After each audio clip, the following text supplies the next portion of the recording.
नाज़रीन अस्सलामुअलैकुम, सुबह खैर। आप देख रहे हैं एक्सप्रेसो, मैं हूं हिना आदिल और मैं हूं अली अनीक सैयद। उम्मीद है आप लोग खैरियत से होंगे। उम्मीद है आपका हफ्ता अच्छा गुजर रहा होगा। हम दरमियान में मौजूद हैं, वीकेंड आने वाला है, उसकी भी तैयारी आपकी जारी होगी। पिछला हफ्ता भी अच्छा गुजरा होगा, लेकिन इसके साथ साथ आपने देखा एक वेदर चेंज जो है खून की बढ़ती चली जा रही है। और उम्मीद है कि आपके एसीज बंद हो चुके होंगे और उसके बाद बिजली का बिल आपके एसीज चल रहे हैं अभी तक ही ना।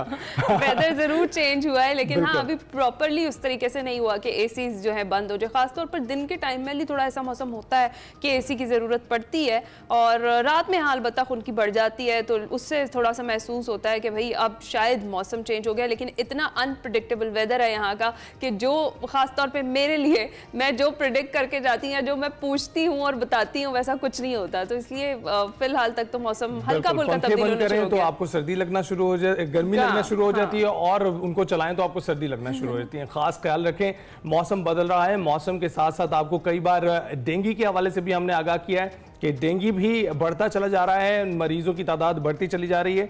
उसके लिए भी अपनी एहतियाती तदबीर इख्तियार करें। और इसके अलावा स्मॉग भी आ रही है।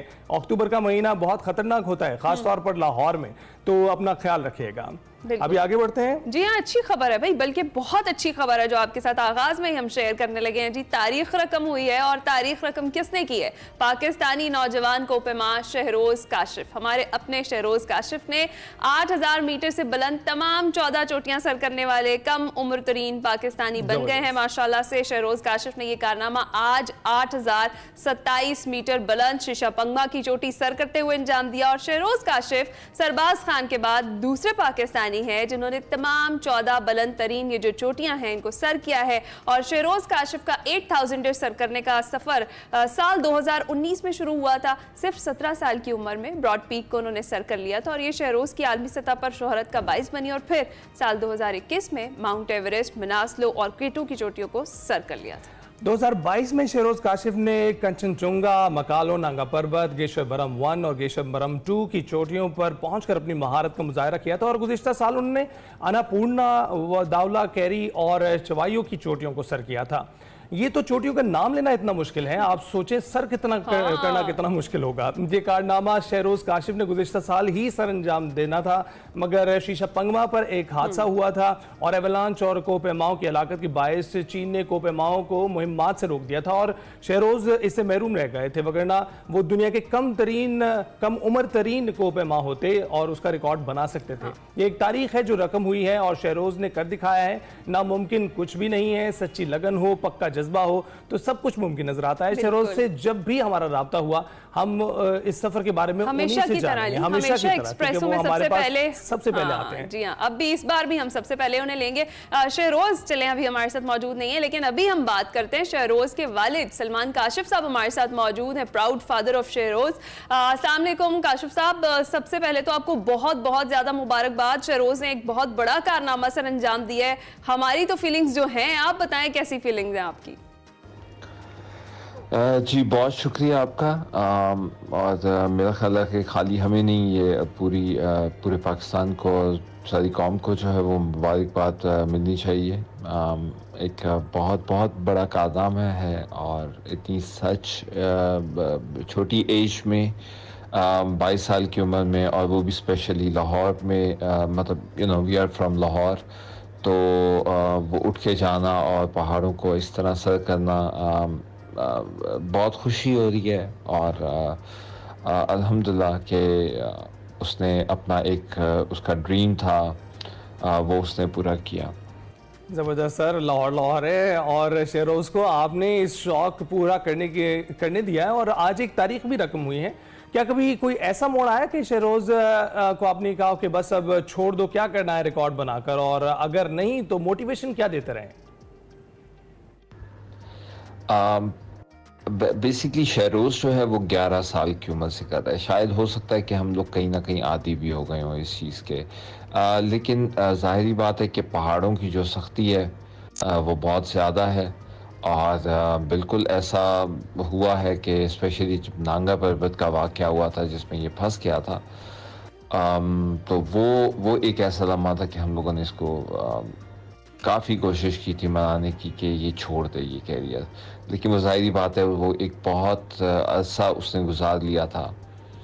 और उसका ये कहना था कि अगर मेरी ज़िंदगी बच गई है यहाँ से तो इसका मतलब है कि अल्लाह ताला ने ये मुझे मौका दिया है 14 कंप्लीट करने का।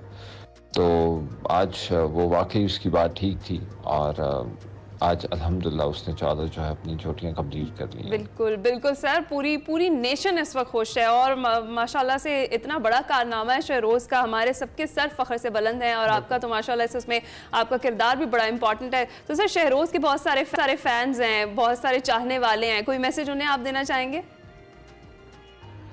देखिए, आई बिलीव कि शहरोज़ को प्यार करने वाले बहुत हैं, स्पेशली जैसे मुसलसल सरदार साहब है, वो उसको एक बिल्कुल बेटों की तरह ट्रीट करते हैं। और बहुत ज़्यादा उसके शायद फैंस भी होंगे, वो भी बनना चाहते होंगे उस तरह। तो मेरा ख्याल है कि शहरोज़ को देख के एक हिम्मत और एक जो है वो मोटिवेशन आती है कि नामुमकिन कोई चीज़ नहीं होती है। जब आप किसी चीज़ में भी लगन हो, वो कुछ भी हो सकता है, वो क्लाइंबिंग भी हो सकती है, वो क्रिकेट भी हो सकती है, वो कोई और स्पोर्ट्स भी हो सकती है, वो पढ़ाई भी हो सकती है। तो मेरा ख़्याल है कि इंसान को करते रहने देना चाहिए, मतलब अपने आप को कोशिश करनी चाहिए कि गिव अप नहीं करना चाहिए। जैसे शहरोज़ का ये एक वर्ल्ड रिकॉर्ड बनने जा रहा था कि वर्ल्ड यंगेस्ट जिसने दुनिया में ये 14 की 14 चोटियाँ की हैं। जब बिल्कुल वो शीशे पंगमा बेस कैंप में मौजूद था और ऊपर जाने की तैयारी कर रहे थे और ऊपर से एक अवलांच आया जिसमें कुछ लोगों की मौत वाक़या हो गई और उस मौत वाक़या होने की वजह से वो उन्होंने चाइना ने क्लोज़ कर दी और इसका वो रिकॉर्ड रह गया। और उसी साल कुछ और मतलब लड़के थे जो ऑलरेडी मतलब काफ़ी कर चुके थे, एक नेपाली था, एक फ्रेंच था, उन्होंने काफ़ी तेज़ी से की ताकि इस साल वो मतलब इस यंगेस्ट जो एक रिकॉर्ड है वो बना लें।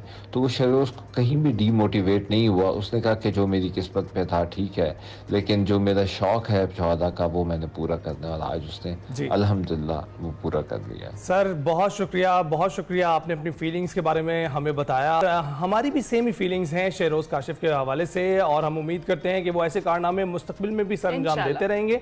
हम ये भी उम्मीद करते हैं कि आप जैसे वालिदैन, आप जैसे वालिद जो अपने बच्चों के हौसले को बढ़ाते हैं, उनके शौक़ को पूरा करने की कोशिश करते हैं, हम चाहेंगे कि हमारे दीगर वालिदैन भी ऐसा ही करें। बड़ी हिम्मत चाहिए होती है अपने बच्चों को जाने देना, उनको अपना शौक़ पूरा करने देना। तो हम आपको भी मुबारकबाद पेश करते हैं कि एक्सक्लूसिवली एक्सप्रेसो को टाइम देने के लिए आपका बहुत बहुत ज़्यादा शुक्रिया। इसी के साथ एक अच्छी खबर से हमने आगाज़ किया है। ज़रा सियासी राउंड अप जो है उस पर भी अली नज़र डाल लेते हैं। बिल्कुल डालते हैं। बताएं क्या क्या चल रहा है गुज़िश्ता हफ्ते से सियासत में? आपको बताएं तहरीक इंसाफ के एहतजाज की गूंज कम नहीं हुई है और अली अमीन गंडापुर का ड्रामाई अंदाज में गायब होना और फिर असेंबली में एंट्री देने पर तहरीक इंसाफ के कारकुनान शदीद तनकीद कर रहे हैं। 30 घंटे गायब रहने के बाद अली अमीन गंडापुर ने असेंबली में एंट्री देने के बाद उन्होंने ये बताया था कि किस तरह वो इस्लामाबाद से पेशावर पहुंचे हैं और बड़ा ड्रामाई अंदाज था जिस तरह उन्होंने बताया। बहुत सारे लोग ये भी तनकीद कर रहे हैं कि जैसे अक्षय कुमार की तरह वो पेशावर पहुंचे और साथ उन्होंने आईजी इस्लामाबाद से भी इस्तीफे का मुतालबा किया है। मगर हैरानकुन तौर पर गुज़िश्ता रोज़ भी उन्होंने इस्लामाबाद से पेशावर पहुंचने की रुदात बताई और कहा कि 4 घंटे तक केपी हाउस में रहा और गाड़ी का बंदोबस्त करने का कहा। 4 घंटे बाद गाड़ी आई और फिर केपी हाउस से रवाना हुआ। केपी हाउस को कब्जे में लिया गया था, सरकारी गाड़ी में केपी हाउस से रवाना हुआ था और मैं जंप लगाकर पैदल रवाना हुआ था। मोबाइल और पैसे नहीं थे और इसी हवाले से उन्होंने दीगर भी बहुत से इंकशाफात किए हैं। जी हाँ, उन्होंने कहा कि एम टैग के जरिए मोटरवे पर वो आए, रसीद भी मौजूद है जी उनके पास। डीपीओ हरिपुर के घर में उन्होंने नाश्ता किया, गाड़ी में पंप से फिर तेल डलवाया, उसकी भी रसीद मौजूद है। उन्होंने कहा कि तूरगढ़, शांगला, सवात से होता हुआ नौशहरा, चारसदा और फिर पेशावर पहुंचा। अली अमीन गंडापुर ने एक बार फिर आईजी इस्लामाबाद को ना हटाने के बदले इस्लामाबाद पर धावा बोलने की धमकी दे दी। मैं यहाँ पे खड़ा होकर फेडरल गवर्नमेंट को वार्निंग दे रहा हूं कि अगर तुमने इस आईजी इस्लामाबाद को ना हटाया तो अगली दफा इस आईजी को हटवाने के लिए हम तुम्हारे पे दावा बोलेंगे। ये मेरे सूबे की मलकियत है, जिस तरह घुसा इसने मेरे सरकारी गाड़ियों को तोड़ा, इसने वज़ीर आला की सरकारी गाड़ियों को तोड़ा, अली अमीन का नहीं तोड़ा। ये सूबे का वज़ीर आला है इस वक्त, इसने इस सूबे पे हमला किया है। अगर ये विफाक सूबे पे हमला करने वाले को रखती है, मतलब है कि ये हमला विफाक ने किया है हमारे ऊपर। तैयार रहे, फिर आ रहे हैं। तैयार हो सारे? खड़े हो जाओ, खड़े हो जाओ, अपने हक के लिए तैयार हो। अपने हक के लिए लड़ोगे, अपने हक के लिए मरोगे, सबक सिखाओगे। तैयार रहो, हम फिर आ रहे हैं। मजीद कहा, जो बानी पीटीआई के साथ मुनाफकत करे अल्लाह उन्हें गर्क करे। जो भी मुनाफिक है इस नजरिए के साथ, अल्लाह उसको गर्क करे। आप इनके धोखे में मत आओ, इनकी बातों में मत आओ। ये घबरा गए हैं आपसे, इनकी टांगें कांप रही हैं आपका जज्बा देखकर, आपका इत्तेहाद देखकर, आपकी टीम देखकर, आपका जुनून देखकर। और जो भी हमें मुनाफिक है अपनी पार्टी के साथ, नजरिए के साथ, इमरान खान के साथ, मैं बरमला कह रहा हूं, ये अल्लाह के नाम में कलमे लिखे हुए हैं यहां पर, अल्लाह का कलाम है। अल्लाह ताला उसे खानदान को गर्क करे। और दूसरी जानिब तहरीक इंसाफ के एहतजाज की एक और फहरिस्त जारी कर दी गई है, जिसमें मुल्क भर में एहतजाज की कॉल दी गई है और फिर इस्लामाबाद पहुंचने का कहा गया है। और उधर गुज़िश्ता रोज वज़ीर आज़म शहबाज शरीफ का वफाकी काबीना के इजलास से खिताब, जिसमें उनका ये कहना था कि 2014 वाली साजिश अब वो दोहराने नहीं देंगे। ये 2014 के मुल्क दुश्मन अज़ाइम का रेप्लिका है। विफाक पर दिन रात चढ़ाई की जा रही है, धमकियां दी जा रही हैं। उन्हें फिक्र है कि मईशत संभल गई तो इन्हें कौन पूछेगा। इस पर बात करने के लिए हमारे साथ आज मौजूद हैं आज के खास गेस्ट सीनियर तज्जियाकार आमिर इलियास राना साहब। बहुत शुक्रिया करने के लिए। सर, ये बताइएगा कि इस वक्त की सूरत हाल आप कैसे देख रहे हैं? कोई भी जो कार्रवाई की जा रही है, जो हिकमत अमली अपनाई जा रही है, वो पूरी होती हुई दिखाई नहीं दे रही तहरीक इंसाफ की जानिब से। आप क्या समझते हैं कि तहरीक इंसाफ अब क्या अहदाफ हासिल करना चाहती है और हुकूमत कितनी स्ट्रांग दिखाई दे रही है आपको? देखिए, पाकिस्तान कमजोर हो रहा है, हुकूमत मजबूत हो रही है या नहीं हो रही। वफाक पाकिस्तान के तौर पे हम काफी पीछे जा रहे हैं और सबको होश के नाखून लेने चाहिए। ना तो पीटीआई समझ रही है ये बात कि जब एससीओ कॉन्फ्रेंस पे इमरान खान की तरफ से एहतजाज की कॉल आई, पाकिस्तान की रियासत ने उसे उतना ही सीरियस लिया कि ये फिर ऐसी कोशिश होने जा रही है कि जो समिट है वो खराब हो जाए। और पाकिस्तान ने बड़ी मुश्किल से ये मेजबानी ली भी है और उसे मुकम्मल करने जा रही है। तो फिर जब इन्होंने ये धमकियां दी और कॉल दी तो फिर उसका नतीजा भी देखा कि हर तरफ से सख्ती आई। अब अली अमीन गंडापुर साहब की अगर आप दोनों तकारीर को आमने सामने चला दे, सिर्फ एक ना चलाएं कि वो पहले केपी हाउस में रात गुजार के गए थे और जब दूसरी तकरीर की तो वो उन्होंने चौकी में 4 घंटे गुजारे और फिर वो बाहर निकल गए। मतलब ये पूरी तजाद से भरी हुई स्टोरी है। उनका स्क्रिप्ट राइटर कोई मजे का नहीं है और शायद तीसरी दफा बोलेंगे तो कोई और कहानी सुना दें। तो मजे का खेज भी है और सूरत हाल संजीदा भी है कि एक सूबे का वजीर आला पहले 8 घंटे एक दफा गायब रहे तो वो कहते हैं कि अगर मुझसे दोबारा ऐसा काम हुआ तो मैं छोड़ूंगा नहीं और 2 दिन बाद बताऊंगा। हम उस 2 दिन का भी इंतजार कर रहे थे तो अब 2 तकरीरें और आ चुकी हुई हैं। खान साहब बिल्कुल फ्रस्ट्रेशन का शिकार हैं, गुस्से में भी हैं और वो समझ रहे हैं कि वो दीवार से लगे हुए हैं और उनकी लीडरशिप जो उन्होंने पार्टी के अंदर खड़ी की है वो उस तरह से नताइज मुरतब नहीं कर रही। तो इस दफा एक नई हिकमत अमली रखी गई कि डी चौक में आम लोग आए और उसमें कोई शुबा नहीं है कि जिस तरीके से कोशिश की गई थी अगर उस तरह होती तो खून खराबे का खदशा था। वफाकी हुकूमत ने बाकायदा प्रेस कॉन्फ्रेंसों में भी बताया कि हमने हिकमत अमली करके एक तय करके लोग डिफ्यूज किया और उसमें अभी तक कोई कहानी क्लियर नहीं है कि वो चाय पीने का रास्ता जो शख्स वफाक पे चढ़ाई करने बतौर वजीर आला आ रहा है उसको केपी हाउस तक कैसे मिल गया।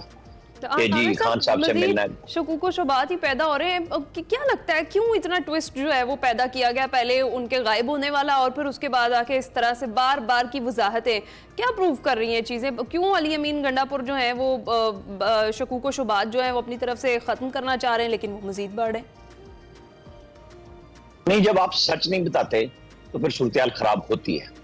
इसमें छुपा हुकूमत भी रही है, इसमें छुपा अली अमीन गंडापुर भी रहे हैं, लेकिन उसका बज़ाहिर अभी तो ये फायदा नजर आ रहा है कि एससीओ समिट सुकून से हो जाए और उसमें गवर्नमेंट के अंदर भी मुख्तलिफ आवाजें मौजूद हैं कि आईनी तरमीम का जो पैकेज है वो एससीओ समिट के बाद पेश किया जाए, असेंबली में भी सेनेट में भी और फिर पास कराया जाए। कुछ लोगों का ख्याल है कि ये अचानक कल या परसों हो सकती हैं, लेकिन ज्यादा लोगों की राय ये है कि आप अभी ना करें और वेट कीजिए। एससीओ समिट के फौरन बाद बुला लें। इमरान खान साहब से मुलाकातों पर पाबंदी इसी सिक्योरिटी सूरत के पेश नजर अदालतों की कार्रवाइयों को रोका गया है, सारी किस अक्टूबर तक चली गई है। वो यही है कि वहां से भी कोई ताजा पैगाम ना आए। और बीच में एक कहानी बहुत जोरदार बनी कि इस्टेब्लिशमेंट से बातचीत हो रही है, जबकि एस्टेब्लिशमेंट बड़ी वाज़ेह तौर पे बता रही है कि कोई बातचीत नहीं हो रही। और ये कहानी लोगों को इसलिए बेची जा रही है कि जिस तरीके से वज़ीर आला गायब हुए और बीच में छोड़ के चले गए, और वो जो सिचुएशन बनाने की कोशिश की गई थी वो हो गई खराब, वर्कर हो गया तबाह।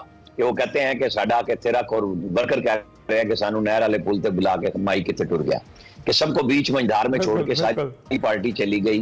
आप देखें कि जो हम देख ही रहे हैं, लेकिन दूसरी जानिब हम ये भी देख रहे हैं कि अली अमीन गंडापुर अपनी रसीदें बांटने पर आ गए हैं, और रसीदें बांटते हुए ये प्रूव कर रहे हैं कि उनकी स्टोरी जो है, जो वो बता रहे हैं, बिल्कुल दुरुस्त है।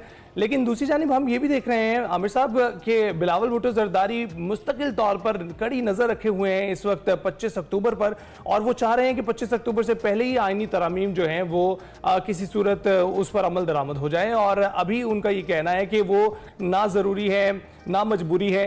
तो इस सूरत हाल में आप क्या देखते हैं, कोई इत्तफाक राय होता अभी आपको 25 अक्टूबर से पहले नजर आ रहा है?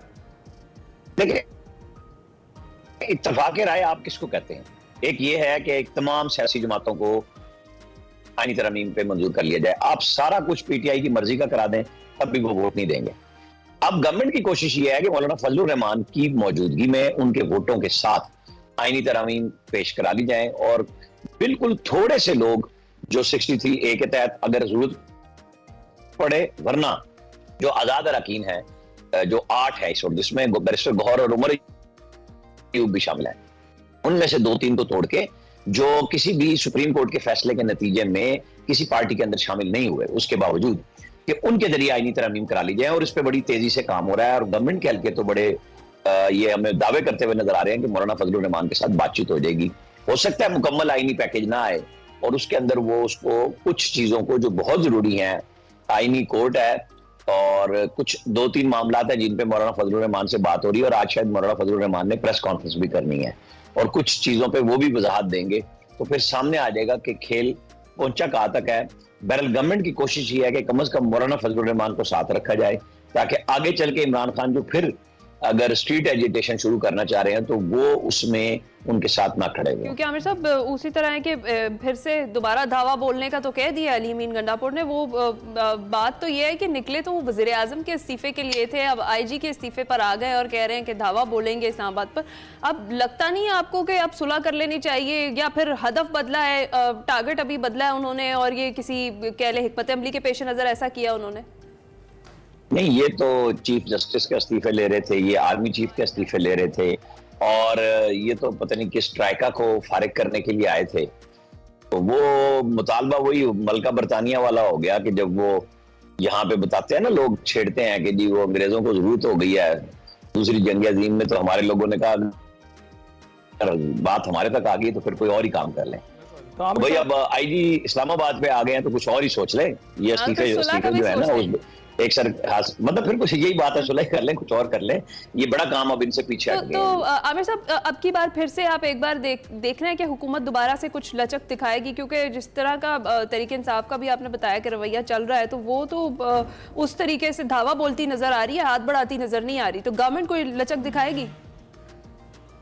फिलहाल तो लचक, जब तक आईनी तरमीम का पैकेज मौजूद है और उसको पास कराने की हमारी इत्तला के मुताबिक बिल्कुल तैयारियां हैं, लचक कोई नहीं होगी।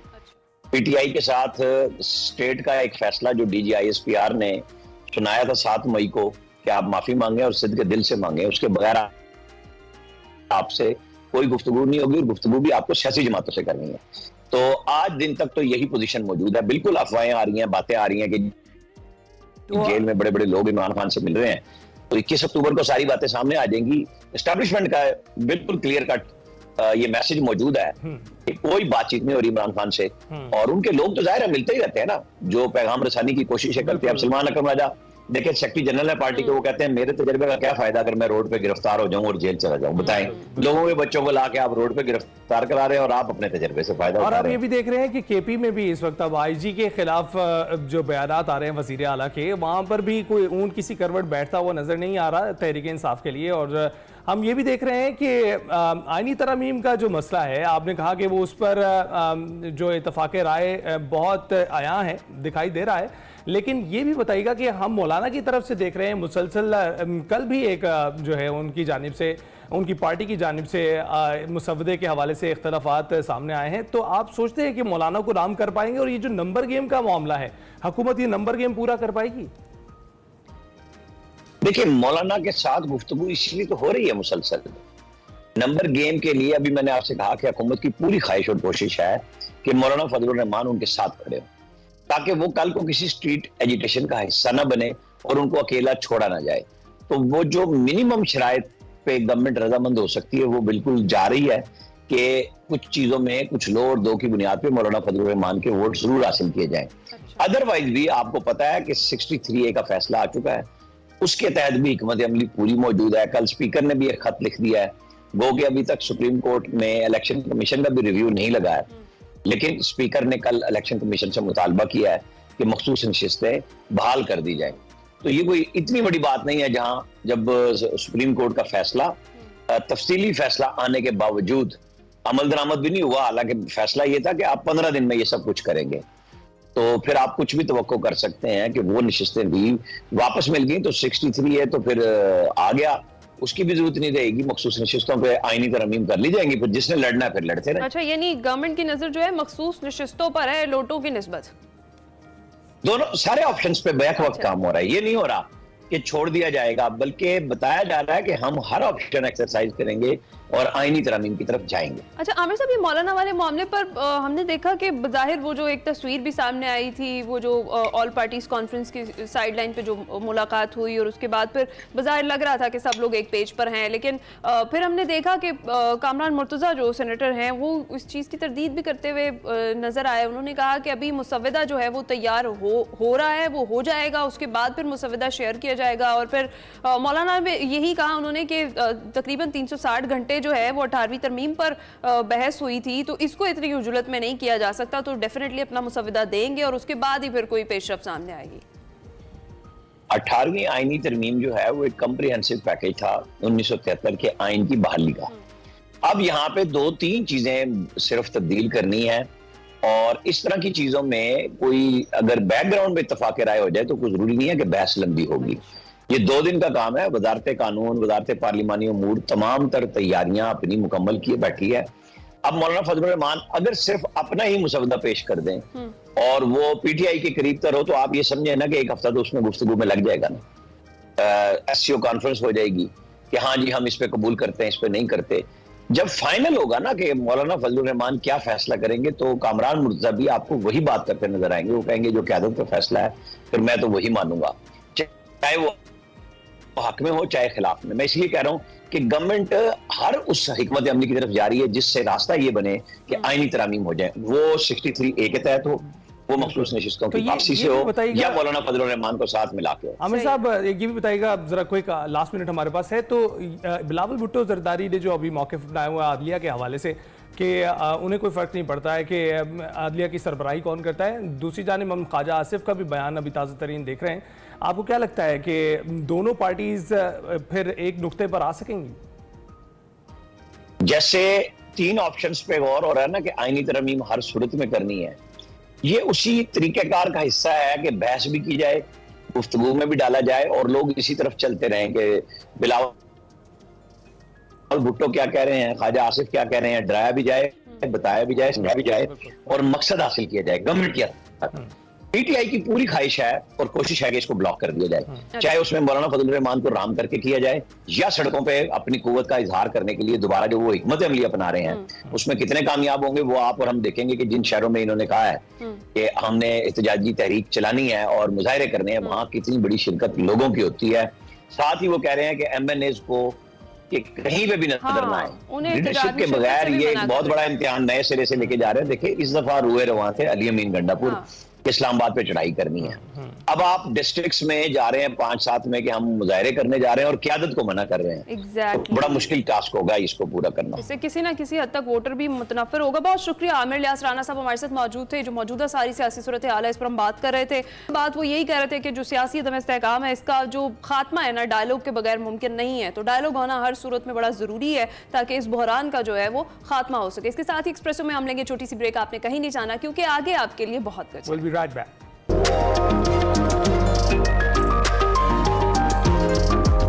Welcome back to Expresso. चलिए अब आपको बॉक्सिंग के रिंग से बड़ी खुशखबरी सुनाते हैं। और मुकाबला जब रिवायती हरीफ से भारत के साथ हो तो जीत का मजा दुबाला हो जाता है। जी हाँ नाज़रीन, थाईलैंड में होने वाले बॉक्सिंग मुकाबले में पाकिस्तानी बॉक्सर नादिर अली ने भारतीय हरीफ को चारों शान चित कर दिया और भारतीय बॉक्सर ने रिंग में उतरते साथ ही जारहाना रवैया अपनाते हुए नादिर अली पर एक के बाद एक अटैक करना शुरू किया। लेकिन जोरदार मुक्कों की बरसात ने भारतीय बॉक्सर को निढाल कर दिया और यूं रिंग में उतरने वाले भारतीय बॉक्सर का गरूर खाक में मिलाकर नादिर अली ने टाइटल का अपना दिफा किया और मुल्क का नाम रोशन किया। जी हाँ, नादिर हमारे साथ ही मौजूद हैं। चैंपियन बॉक्सर नादिर अली से बात करते हैं। नादिर, सबसे पहले तो भाई बहुत बहुत ज्यादा मुबारकबाद आपको।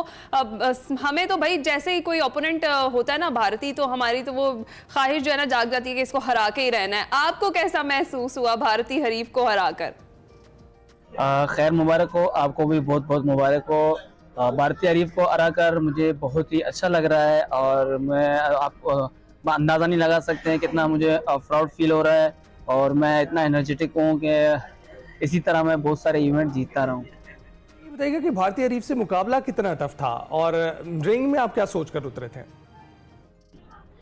जी, भारतीय हरीफ से हमारा जब मुकाबला होता है तो बहुत ही टफ होता है। तो ऐसा है कि जो हम दोनों मुल्कों के दरमियान जो मुकाबले होते हैं वो बड़े एक्साइटेड होते हैं और हमारे क्राउड भी एक्साइटेड होते हैं और हम बॉक्सर भी एक्साइटेड होते हैं और हमारे दिल में काफ़ी चीज़ें सवाल पैदा होते हैं कि अब मैंने उनको विन करना है, हमने अपने रिप्रेजेंट करना है, अपने मुल्क को दिफा करना है। जिस तरह मैं अपने दिल में दिमाग में ये ख्यालात पैदा करता हूँ, मेरे ख्याल से उनकी भी दिलो दिमाग में यही ख्यालात होते हैं कि हम पाकिस्तान को जीतें और हम सोचते हैं कि हम इंडिया को जीतें। तो हर कोई जीतने के लिए आता है और हम तो पुरजोश जज्बे के साथ थे। अल्हम्दुलिल्लाह आपने देखी होगी कि मैंने अपने इसको हरीफ को दूसरे राउंड में नॉकआउट किया। बिल्कुल, अल्हम्दुलिल्लाह हम जीत गए और हर कोई जीतने के लिए बिल्कुल रिंग में उतरता है। अच्छा नादिर, बॉक्सिंग एक ऐसा खेल है जिसमें मैच के बाद कोई ना कोई छोटी मोटी इंजरी ज़रूर हो जाती है। तो कभी रिंग में कोई बड़ी इंजरी हुई आपको और अगर हुई तो फिर उस पर आपने काबू कैसे पाया? जी, बॉक्सिंग के आपको पता है एक्सरसाइज के दौरान भी आपको इंजरी होती है और फाइट के दौरान भी। ऐसा है कि आप जब पंच करने किसी को जाते हैं तो सामने वाला भी अपना पूरा ट्रेनिंग करके आता है आपको हिट करने के लिए, आपको आपके फेस को, आपके नेक को, नाक को तोड़ने के लिए, और वो भी चाहता है कि आपको इंजर्ड हो, आपकी फाइट स्टॉप हो। अगर मैं उसके लिए टफ हूँगा तो उसका फोकस ये होगा कि मुझे कट आए, ब्लीडिंग ज़्यादा हो और हड्डियाँ टूट जाएं और ऐसा कट हो के वो तकलीफ हो। मेरे साथ 2 से 3 मरतबा ये हुआ था। यहाँ मेरे एब्रो में कट आया था। तो इंडिया के साथ ही मेरी फाइट थी कामो एशियन चैम्पियनशिप में कोरिया में। इससे पहले मैंने भूटान को नॉकडाउन किया था, उसने मुझे एक कट यहाँ लगाया था, फिर भी मैंने विन किया। और इससे बाद जब मेरी नेक्स्ट फाइट थी इंडिया के साथ थी और उसका भी कॉम्बिनेशन हमारी फाइटें चल रहे थे, उसके दौरान मुझे कट लगा तो दोनों आईब्रो मेरे खुल गए थे और ये बहुत डेंजरस था। मेरे आईब्रो नीचे लटक गए थे दोनों, तो काफ़ी मुझे दुख हुआ। और इसके बाद मैंने अपना रिकवरी करना शुरू किया, उसको स्टेच किए हमने, टांके वगैरह लगाए और काफ़ी मतलब हम ऐसा कि जब हमारे कट आ जाता है तो उसको हम स्पारिंग नहीं कर सकते और इसके साथ हम ज़्यादा स्वेट नहीं कर सकते, स्वेट नहीं मतलब पसीना नहीं निकाल सकते। तो इसको स्लोली हम इसको रिकवर करते हैं और इसी तरह नेक्स्ट की तरफ हम जाते हैं, क्योंकि हम इसको सेव करने के बाद फिर नेक्स्ट इवेंट की तरफ जाते हैं और हम हार्ड वर्क करते हैं अपने इस चीज़ को डिफेंड करने के लिए कि अगली मरतबा हमें इस तरह ना हो। अच्छा ये बताइएगा कि हम वैसे तो उम्मीद यही करते हैं कि आप महफूज रहें, हिफाजत के साथ रहें और कोई चीट ना करे बॉक्सिंग के दौरान। और आपको पता है कि हर खेल में कोई ना कोई चैलेंजेस होते हैं जिससे आपको मुकाबला करना होता है। आपके खेल में सबसे बड़ा चैलेंज तो ये है कि आपको फिट रहना है। ये बताइए कि बॉक्सर की ट्रेनिंग कितनी सख्त होती है और जिम में कितना टाइम देते हैं और जिस्म की मजबूती के लिए क्या खाते हैं? हमारी ट्रेनिंग सेशन बहुत टफ होती है, जिसमें हम मॉर्निंग और इवनिंग दोनों टाइम करते हैं। सम टाइम हम 3 टाइम कर लेते हैं, जिसमें हम अपने जॉगिंग से लेकर फिटनेस तक, फाइटिंग से लेकर स्पारिंग तक, स्पारिंग से लेकर बैगिंग, शोडो, क्या नाम है, हम स्ट्रेंथ ट्रेनिंग करते हैं, हम स्विमिंग करते हैं, हम स्वान आबाद करते हैं, हम मसल्स ट्रेनिंग करते हैं और आप कह रहे हैं कि हम डाइट प्लान क्या करते हैं, फिलहाल तो पाकिस्तान में हमेशा हमारा डाइट प्लान इतना मुकम्मल नहीं है। हम अपनी कोशिश के तहत जितना हमसे हो सकता है उस हिसाब से हम डाइट प्लान करते हैं। जिससे हमारे जो एनर्जी की चीज़ें हैं, हमें प्रोटीन की चीज़ें, हम ज़्यादातर उनको फोकस करते हैं, जिसे हम जल्दी रिकवर करके हमें मसल्स को रिकवर करने के लिए हम जितनी भी हमारे प्रोटीन की चीज़ें होती हैं हमें हमारे कोचेज हमें रिकॉग्नाइज करते हैं, और हमारे साथ जो हमारे टीम होते हैं वो हम उनको देख के फॉलो करते हैं और इसी तरह हम कंटिन्यू करते हैं। बड़ी बड़ी ज्यादा टफ ट्रेनिंग है भाई आपकी तो। अच्छा मुझे बताएं कि ये जो आपने भारतीय हरीफ को आउट क्लास किया है, इस पर गवर्नमेंट की जानिब से कोई आपको पज़िराई मिली, कोई फोन शोन आया आपको? हुकूमत की तरफ से तो मुझे अभी तक पजीराई नहीं मिली, मगर मैं पूरा उम्मीद हूँ, मुझे यकीन है कि मैं अगर कल सुबह 10:30 बजे या 10 बजे के टाइम मेरी एयरपोर्ट में लैंड होगी, मुझे यकीन है वो मुझे एप्रिसिएशन करने और साथ में सेलिब्रेट करने का मौका मिलेगा। और ये सिर्फ जीत मेरी नहीं है, पूरे पाकिस्तान की जीत है और हमारे सारे स्पोर्टमैनों की जीत है और हमारे सारे एथलीट उनकी जीत है। ठीक, तो नादिर ये भी बताइएगा कि अब तक कितने इवेंट्स में पाकिस्तान की नुमाइंदगी आपने की है, कौन कौन से टाइटल अपने नाम किए हैं? मैंने पाकिस्तान को काफ़ी मरतबा रिप्रेजेंट किया है। अभी प्रोफेशनल कैरियर के मेरी 13वीं बाउट थी और मैंने तकरीबन 9 बॉक्सर्स को नॉकडाउन किया है और 1 लॉसेस है, जिसमें मैंने ABF टाइटल विन किया और उसको भी डिफेंड भी किया। इससे पहले मैंने UBO टाइटल विन किया, यूनिवर्सल ऑर्गेनाइजेशन। इससे पहले मैंने WBC मेडलिस्ट टाइटल विन किया और WBC शोल्डर बेल्ट विन किया, और इसके अलावा लातादाद मेडल हैं जो मैंने विन किया है, और 4 मेरे पास नेशनल टाइटल हैं वो भी मैंने विन किया है और उसको भी डिफेंड करके अभी मेरा नेक्स्ट गोल है इंशाल्लाह, वो भी मैं आप सबके सामने शेयर करूंगा। लातादाद मेडल्स तो आपने विन किए, आगे चल के भी हमें पूरी उम्मीद है कि इंशाल्लाह इस तरीके से मेडल्स आप जीतते रहेंगे। अच्छा मुझे बताएं नादिर, जिंदगी का सबसे यादगार मैच कौन सा है? कोई ना कोई ऐसा मैच जरूर होता है जो आपको हमेशा के लिए याद रह जाता है, तो कोई ऐसा मैच जो है हमारे नाज़रीन के साथ भी शेयर करें। सबसे यादगार मैच मेरे ख्याल से मैंने रिसेंटली 5 अक्टूबर को मैंने इंडियन अरीफ को दूसरे राउंड में नॉकआउट किया है। मेरे नज़र में सबसे यादगार मैच मेरा यही है और मैं आगे के बारे में सोच रहा हूँ। ठीक, तो पाकिस्तान की आलमी सतह पर आप नुमाइंदगी करना और फिर टाइटल जीतना कितना बड़ा एजाज़ आपको लगता है, और आइंदा कौन सी फाइट शेड्यूल है आपकी? सबसे पहले मैं समझता हूँ कि पाकिस्तान को रिप्रेजेंट करना मेरे लिए बहुत बड़ी एजाज़ की बात है, और जब भी मैं एजाज़ की बात करता हूँ मेरे रोंगटे खड़े हो जाते हैं। मैं शायद आपको अपने कैमरे के अंदर आप लोग के दिखाऊं और मेरे रोंगटे खड़े हो रहे हैं, मैं फील हो रहा है। जब आप वो विन करते हो तो आपका हैंड अप होता है, तो आपका फ्लैग जब आपके कंधे में फ्लैग होता है तो आप समझ लो आप उड़ रहे हो, आपका ये फ्लैग उड़ रहा है, आपका ये मुल्क उड़ रहा है, तरक्कियों की तरफ जा रहा है। और ये कामयाबी, ऐसा मुझे लग रहा है कि ये कामयाबी सिर्फ मैंने नहीं, पूरे मुल्क के पाकिस्तान के एथलीट की कामयाबी है जिसमें मेरे साथ साथ जितने भी पाकिस्तान के एथलीट हैं वो भी आगे बढ़ना चाहते हैं, इसी तरह उड़ना चाहते हैं। बस इंशाल्लाह अब मेरा नेक्स्ट गोल है कि मैं वर्ल्ड टाइटल की तरफ फोकस करूं, क्योंकि मेरा अब जो फोकस है वो वर्ल्ड टाइटल की तरफ है, और इस वर्ल्ड टाइटल को फर्स्ट टाइम मैं इंशाल्लाह पाकिस्तान में लाऊंगा, और इसमें आप सबका साथ होगा तो इंशाल्लाह वर्ल्ड टाइटल भी हमारे कंधे में और पाकिस्तान में होगा। इंशाल्लाह जी, इंशाल्लाह ये वर्ल्ड टाइटल भी हमारे लिए लेकर आएंगे। और ना आपके लिए एजाज़ की बात है कि आप पाकिस्तान की नुमाइंदगी करते हैं, बल्कि हमारे लिए भी एजाज़ की बात है कि आप जैसे लगन के साथ आगे बढ़ने वाले खिलाड़ी हमारी नुमाइंदगी कर रहे हैं। बहुत शुक्रिया हमसे गुफ्तगू करने के लिए। और है ना, आपने देखा है ये तमाम फाइटर्स, ये तमाम खिलाड़ी अपने तय सब कुछ कर रहे हैं, अपने तय आगे बढ़ रहे हैं। हुकूमत और जो कंपनीज हमारे पास मौजूद हैं उनको चाहिए स्पॉन्सर्स इनको दें, इनको आगे बढ़ाएं, इनका हौसला बढ़ाते रहें। बिल्कुल ऐसा ही, और बड़ी अनफॉर्चुनेट सी ये बात है जी। हम छोटी सी ब्रेक पर जाएंगे, आपने कहीं नहीं जाना। Welcome back. तो जनाब आपको पता है कि ज़माना बड़ी तेज़ी से तब्दील हो रहा है, और इंटरनेट का ये जदीद दौर है जब लोगों के जो कारोबार हैं, वो ताल्लुकात हैं, वो सब कुछ ऑनलाइन हो गया है। और ज़माने की इस रफ्तार से कम्पीट करने के लिए, बिलखसूस AI को समझने के लिए नई जनरेशन को नित नए मसाइल का भी सामना करना पड़ रहा है। ऐसे में कुछ डिजिटल क्रिएटर्स ऐसे भी हैं जो ऑनलाइन लोगों के बहुत से ऐसे मसाइल का हल मिनटों में बता देते हैं। जी आज भी हैं ऐसे इंसान यहाँ पर। ऐसा होता है कि कोई भी मसला आपका हो, घर बैठे ही वो महारत भी आप सीख जाते हैं, और एक ऐसा हुनर भी कि जिसको अपनाकर ऑनलाइन और बाइज्जत रोजगार कमाया जा सकता है। जी हाँ, हमारे साथ आज एक्सप्रेसो में मौजूद हैं डिजिटल क्रिएटर और AI एक्सपर्ट अहमद अली, तो उन्हीं से बात करेंगे। बिल्कुल अहमद, बहुत शुक्रिया हमें ज्वाइन करने का। कैसे आप? अल्हम्दुलिल्लाह। अच्छा ये बताइएगा कि AI तो बड़ी तेजी से तरक्की कर रही है, हम लोग भी हमारी पेस कैसी है, पाकिस्तान की पेस कैसी है? पाकिस्तान में एक्चुअली बहुत कम लोग हैं जो इसका यूज़ कर रहे हैं। इंटरनेशनल लेवल पर देखें तो वो एआई को बहुत ज़्यादा यूज़ कर रहे हैं। अभी यहाँ पर कुछ रिस्ट्रिक्शंस भी हैं लोगों में। अभी वो एक स्कैम का आंसर है ना, वो बहुत ज़्यादा होता है कि लोग अभी भी यही समझते हैं कि एआई का यूज़ करेंगे तो हमारा डाटा लीक हो सकता है या इस तरह के तरह से स्कैम हो सकते हैं। लेकिन एक्चुअली रियलिटी ये है कि लोग एआई का यूज़ करके अपना घंटों का, दिनों का काम चंद मिनट्स में कर लेते हैं। जैसे अगर हम मिसाल लेते हैं कि हमने पहले एक वीडियो शूट करनी होती थी तो हमें एक्सपेंसिव कैमरेज चाहिए, माइक चाहिए। अब ये सारा काम ले लिया है एआई ने। ये 1 मिनट की वीडियो जो है वो आपकी चंद सेकंड में रेडी हो जाती है, जबकि ये पहला काम प्रोडक्शन करना, स्क्रिप्ट लिखना, वो सारा कुछ अब ये एआई के थ्रू हो रहा है। बिल्कुल बिल्कुल अहमद, जिस तरह से आप सोशल मीडिया पर लोगों की रहनुमाई कर रहे हैं, डिजिटल ऐप्स और एआई के टूल्स के हवाले से उनको फ्री जो है वो रहनुमाई फराम करें। हमारा एक्सप्रेसो में भी आपको मदऊ करने का मकसद यही है कि जो लोग हमारे खुसूसी तौर पर घर बैठे होते हैं और घर बैठकर अर्निंग करना चाहते हैं, ऑनलाइन रोजगार कमाना चाहते हैं, तो उनकी कुछ रहनुमाई यहाँ हमारे प्लेटफॉर्म के थ्रू भी हो सके। तो उनके लिए बताइए, जो बहुत सारी ऐसी खवातीन हैं, पढ़ी लिखी भी हैं और उनके पास मोबाइल लैपटॉप्स हैं और वो अर्निंग करना चाहती हैं ऑनलाइन, तो वो कैसे घर बैठे ऑनलाइन अर्निंग कर सकती हैं? कौन कौन से प्लेटफॉर्म्स ऐसे हैं जिनको यूज़ कर सकते हैं? एक्चुअली आज के दौर में जिसने भी ऑनलाइन अर्निंग करनी है, आपके पास एक मोबाइल फ़ोन होना चाहिए और एक लैपटॉप होना चाहिए। अब पहले आज से 2 साल पहले की बात करूं तो ऑनलाइन अर्निंग जो है ना वो बहुत मुश्किल हो गई थी, लेकिन एआई के आने से ना बहुत ज़्यादा आसान हो गई है। अच्छा। इसमें अब मल्टीपल वे से अर्निंग कर सकते हैं। शायद आपने आजकल सुना हो कि यूट्यूब ऑटोमेशन, टिकटॉक ऑटोमेशन का दौर है।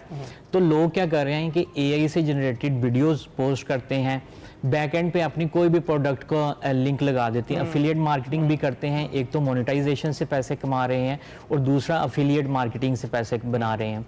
इसमें एज सच आपको कोई high level, high and skill नहीं चाहिए होती, जिस तरह एक प्रॉपर पहले आपको चाहिए होता था बैठें, कैमरे को फेस करें। अक्सर खवातीन ऐसी हैं कि वो कैमरे को फेस ही नहीं कर सकती, वो कहते हैं कि नहीं, हमें परमिशन ही नहीं है। तो एआई ने जो है उनका काम बहुत आसान कर दिया है। आपको कोई स्क्रिप्ट लिखने की भी टेंशन नहीं है, कोई वॉइस ओवर की भी टेंशन नहीं है। आवाज़ जैसी भी है आप मुख्तलिफ तरह की वॉइसेस भी जनरेट करवा सकते हैं। तो अहमद, कैसे ख्याल आया आपको दूसरों की मदद करने का? क्योंकि हम देखते हैं आजकल प्रॉफिट मोटिव ही बुनियादी मकसद होता है, लेकिन उसके अलावा कुछ लोग ऐसे भी हैं जो अपना एक खुदा तरसी और खुदा खौफी के आलम में ये सब कुछ कर रहे होते हैं। तो आपके क्या मकासद थे? एक्चुअली यूट्यूब पर कंटेंट बहुत देर से पोस्ट कर रहे थे, टेक से रिलेटेड ही इंफॉर्मेशन दे रहे थे। शुरू से अपना मिशन ये था कि ज़रूरी नहीं कि पैसे देकर ही कुछ हासिल किया जा सकते, फ्री में भी बहुत कुछ मिल जाता है। तो जैसे ही एआई आया तो हमने इसको अडोप्ट कर लिया।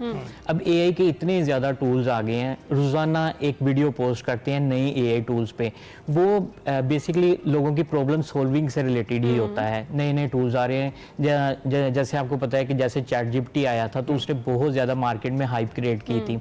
तो यहाँ पर डेली बेसिस में 100 डेली टूल्स आ रहे हैं, एआई टूल्स आ रहे हैं। इसलिए ये सोचा कि यार अगर हम एआई टूल का यूज़ करके अच्छे खासे पैसे अर्न कर रहे हैं तो कोई हमारी वजह से कर ले तो हमें भी खुशी होगी। बिल्कुल। अच्छा, तो ये भी बताइएगा, जिस तरह से भी आपने बात की कि फ्री में भी कोर्सेज इस तरह से किए जा सकते हैं, पैसे देकर सीखना ज़रूरी है। आजकल ये बड़ा रुझान देखा है, बहुत सारे इन्फ्लुएंसर्स ऐसे हैं जो पहले खुद तो गो के वो कमा ही रहे होंगे पैसे, लेकिन आवाम को फूल कर रहे हैं, स्कैम्स कर रहे हैं, अपने कोर्सेज बेच रहे हैं। और जब कोई स्टूडेंट या कोई भी वो कोर्स कर लेता है तो उसके बाद वो कहता है कि मेरे लिए फ़ायदेमंद नहीं था, क्योंकि जब मैं प्रैक्टिकली इस पर काम करने के लिए गया तो मुझे वो जो चीज़ें थी वो नहीं सिखाई गई थी इस कोर्स में जो उसके लिए ज़रूरी है उस प्लेटफॉर्म के लिए। तो इस पर आप क्या कहेंगे?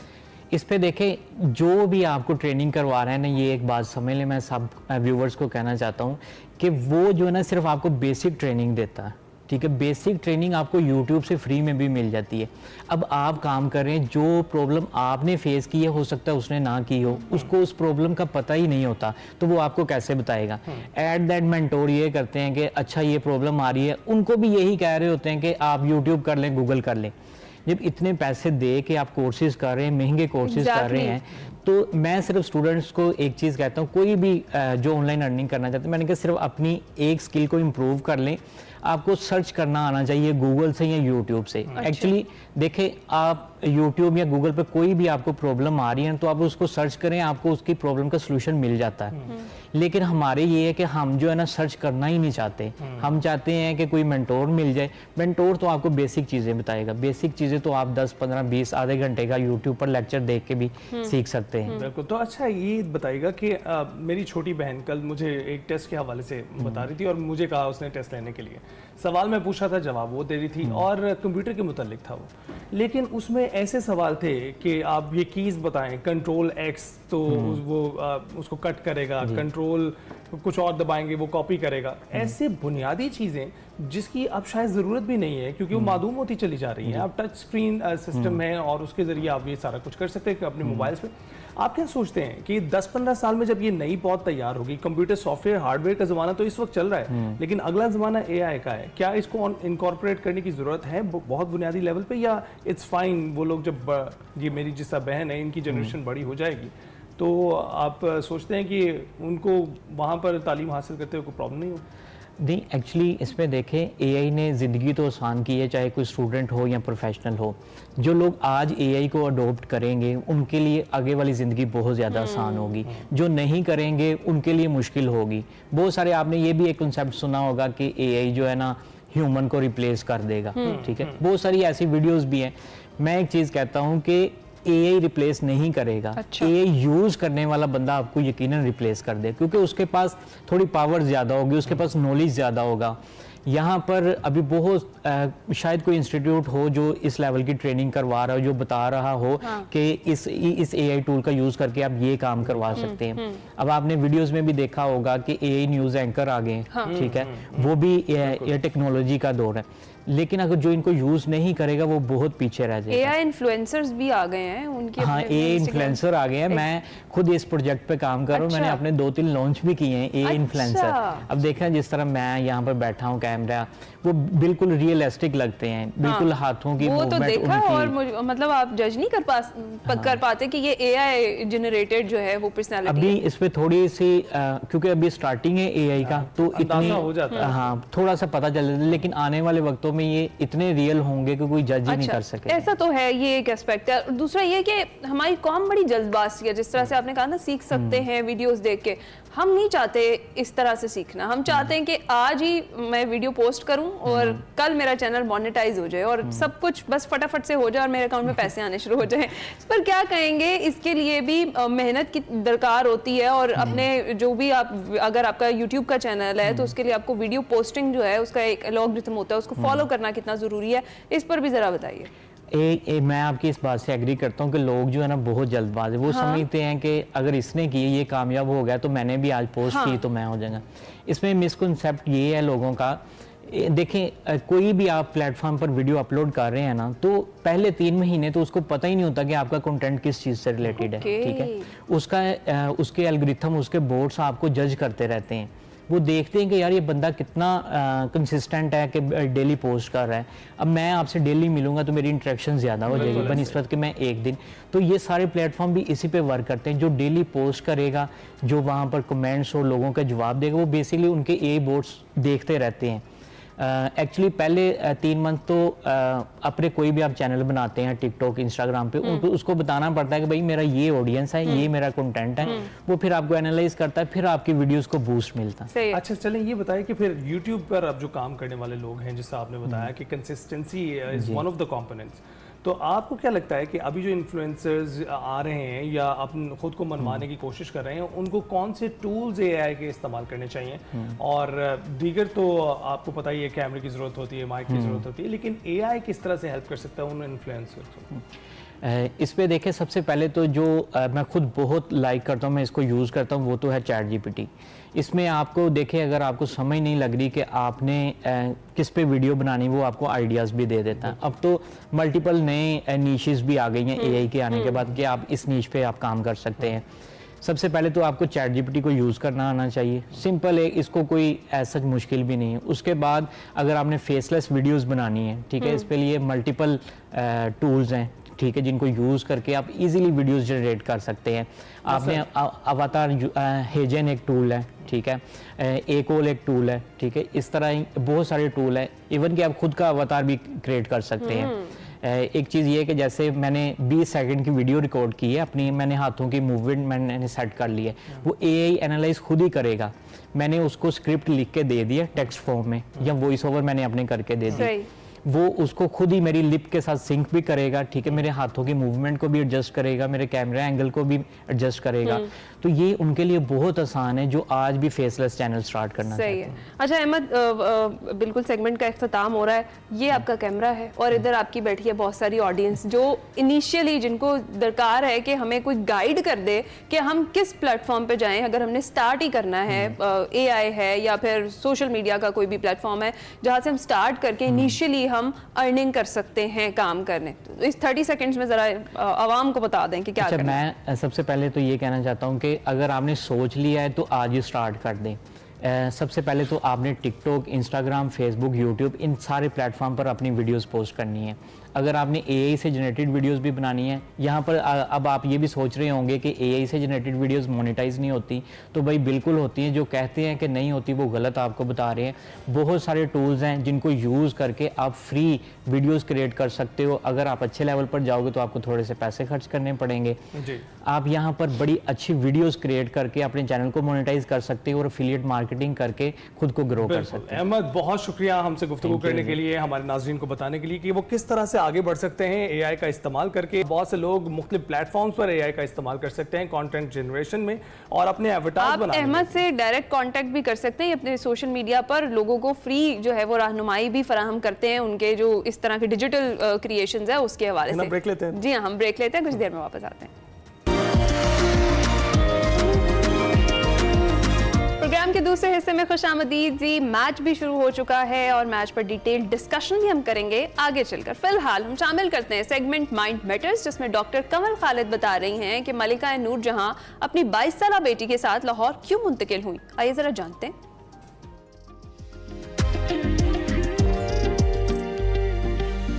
मैं हूं डॉक्टर कमल खालिद और हम अपने पिछले प्रोग्राम में बात कर रहे थे हिंदुस्तान की मशहूर मलिका नूरजहां की, और हमने बात की थी उसकी फैमिली की और उसकी बैकग्राउंड की। आज हम बात करेंगे नूरजहां की, और नूरजहां के हवाले से मैं ये बताती चलूँ कि उसकी पैदाइश जो है 1577 में हुई थी कंधार में, और बड़ी बेसद व सामानी के आलम में उसकी पैदाइश होती है।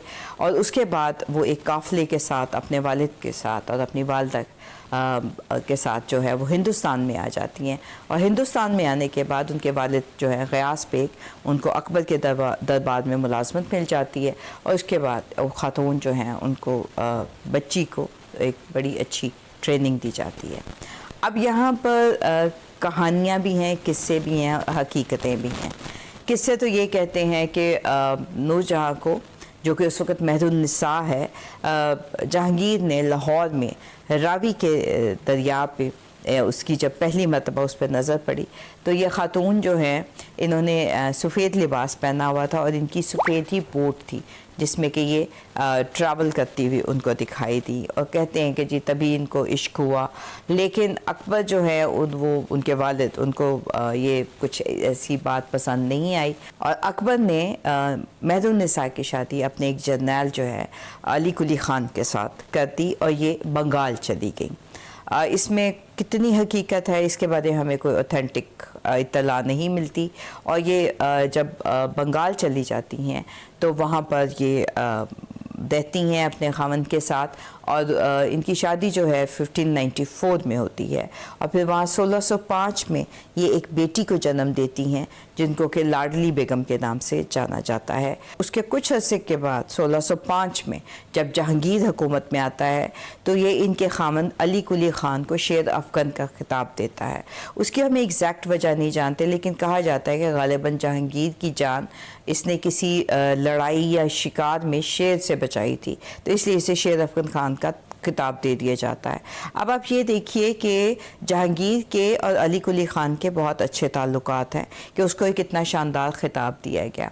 इसी दौरान 1605 में इनकी एक साहबजादी महदुन्निसा की पैदा होती हैं और उनका नाम है लाडली बेगम, और बदकिस्मती से 1607 में शेर अफगन की एक लड़ाई में और एक चपकलश के अंदर उनकी डेथ हो जाती है, उनको कत्ल कर दिया जाता है।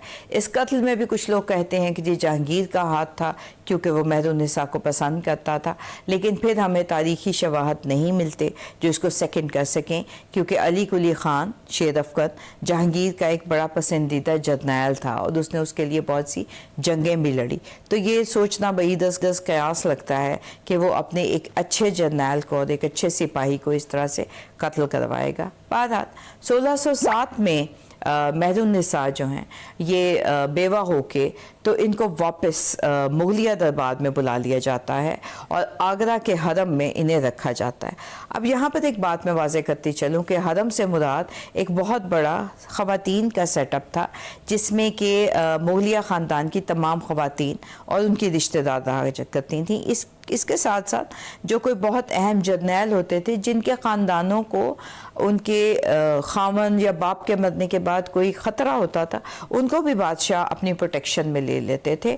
तो महरुन्निसा अपनी बेटी लाडली बेगम के साथ जो है मुगलिया हरम में आ जाती हैं। इसमें याद रखिए कि इनका ख़ानदान भी क्योंकि बहुत एक इन्फ्लुएंशियल ख़ानदान था, गियास बेग और इस्मत बेगम, तो ये भी एक फैक्टर है जिसकी वजह से इन्हें मुगलिया हरम के अंदर जो है पनाह मिल जाती है। और इन्हें रुकैया सुल्तान बेगम जो कि अकबर की एक बड़ी इम्पॉर्टेंट वाइफ थी, उनकी खिदमत पे मामूर किया जाता है।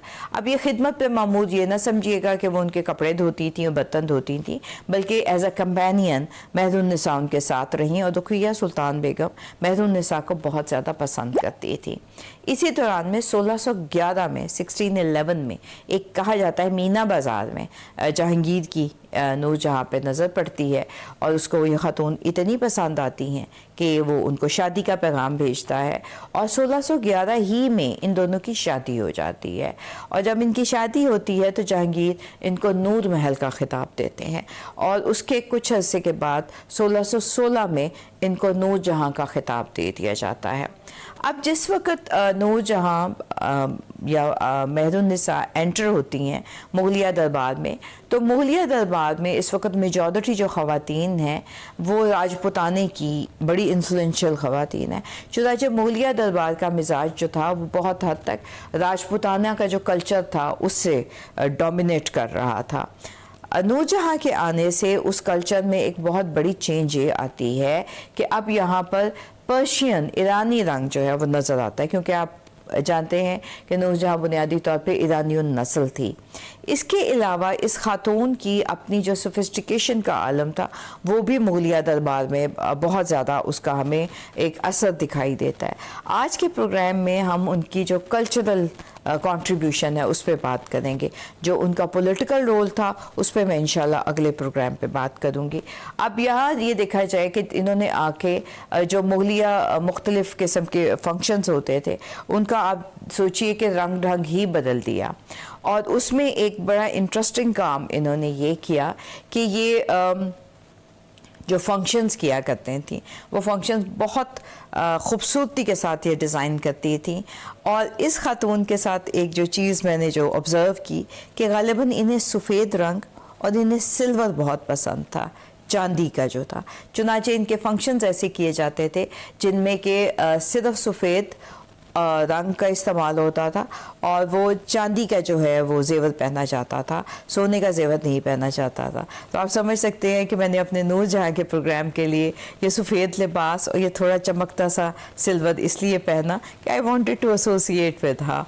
दूसरी एक अहम बात, जो फर्श के ऊपर जो चांदनियाँ बिछती हैं आजकल, वो भी नूरजहाँ की एक समझिए इख्तिरार थी।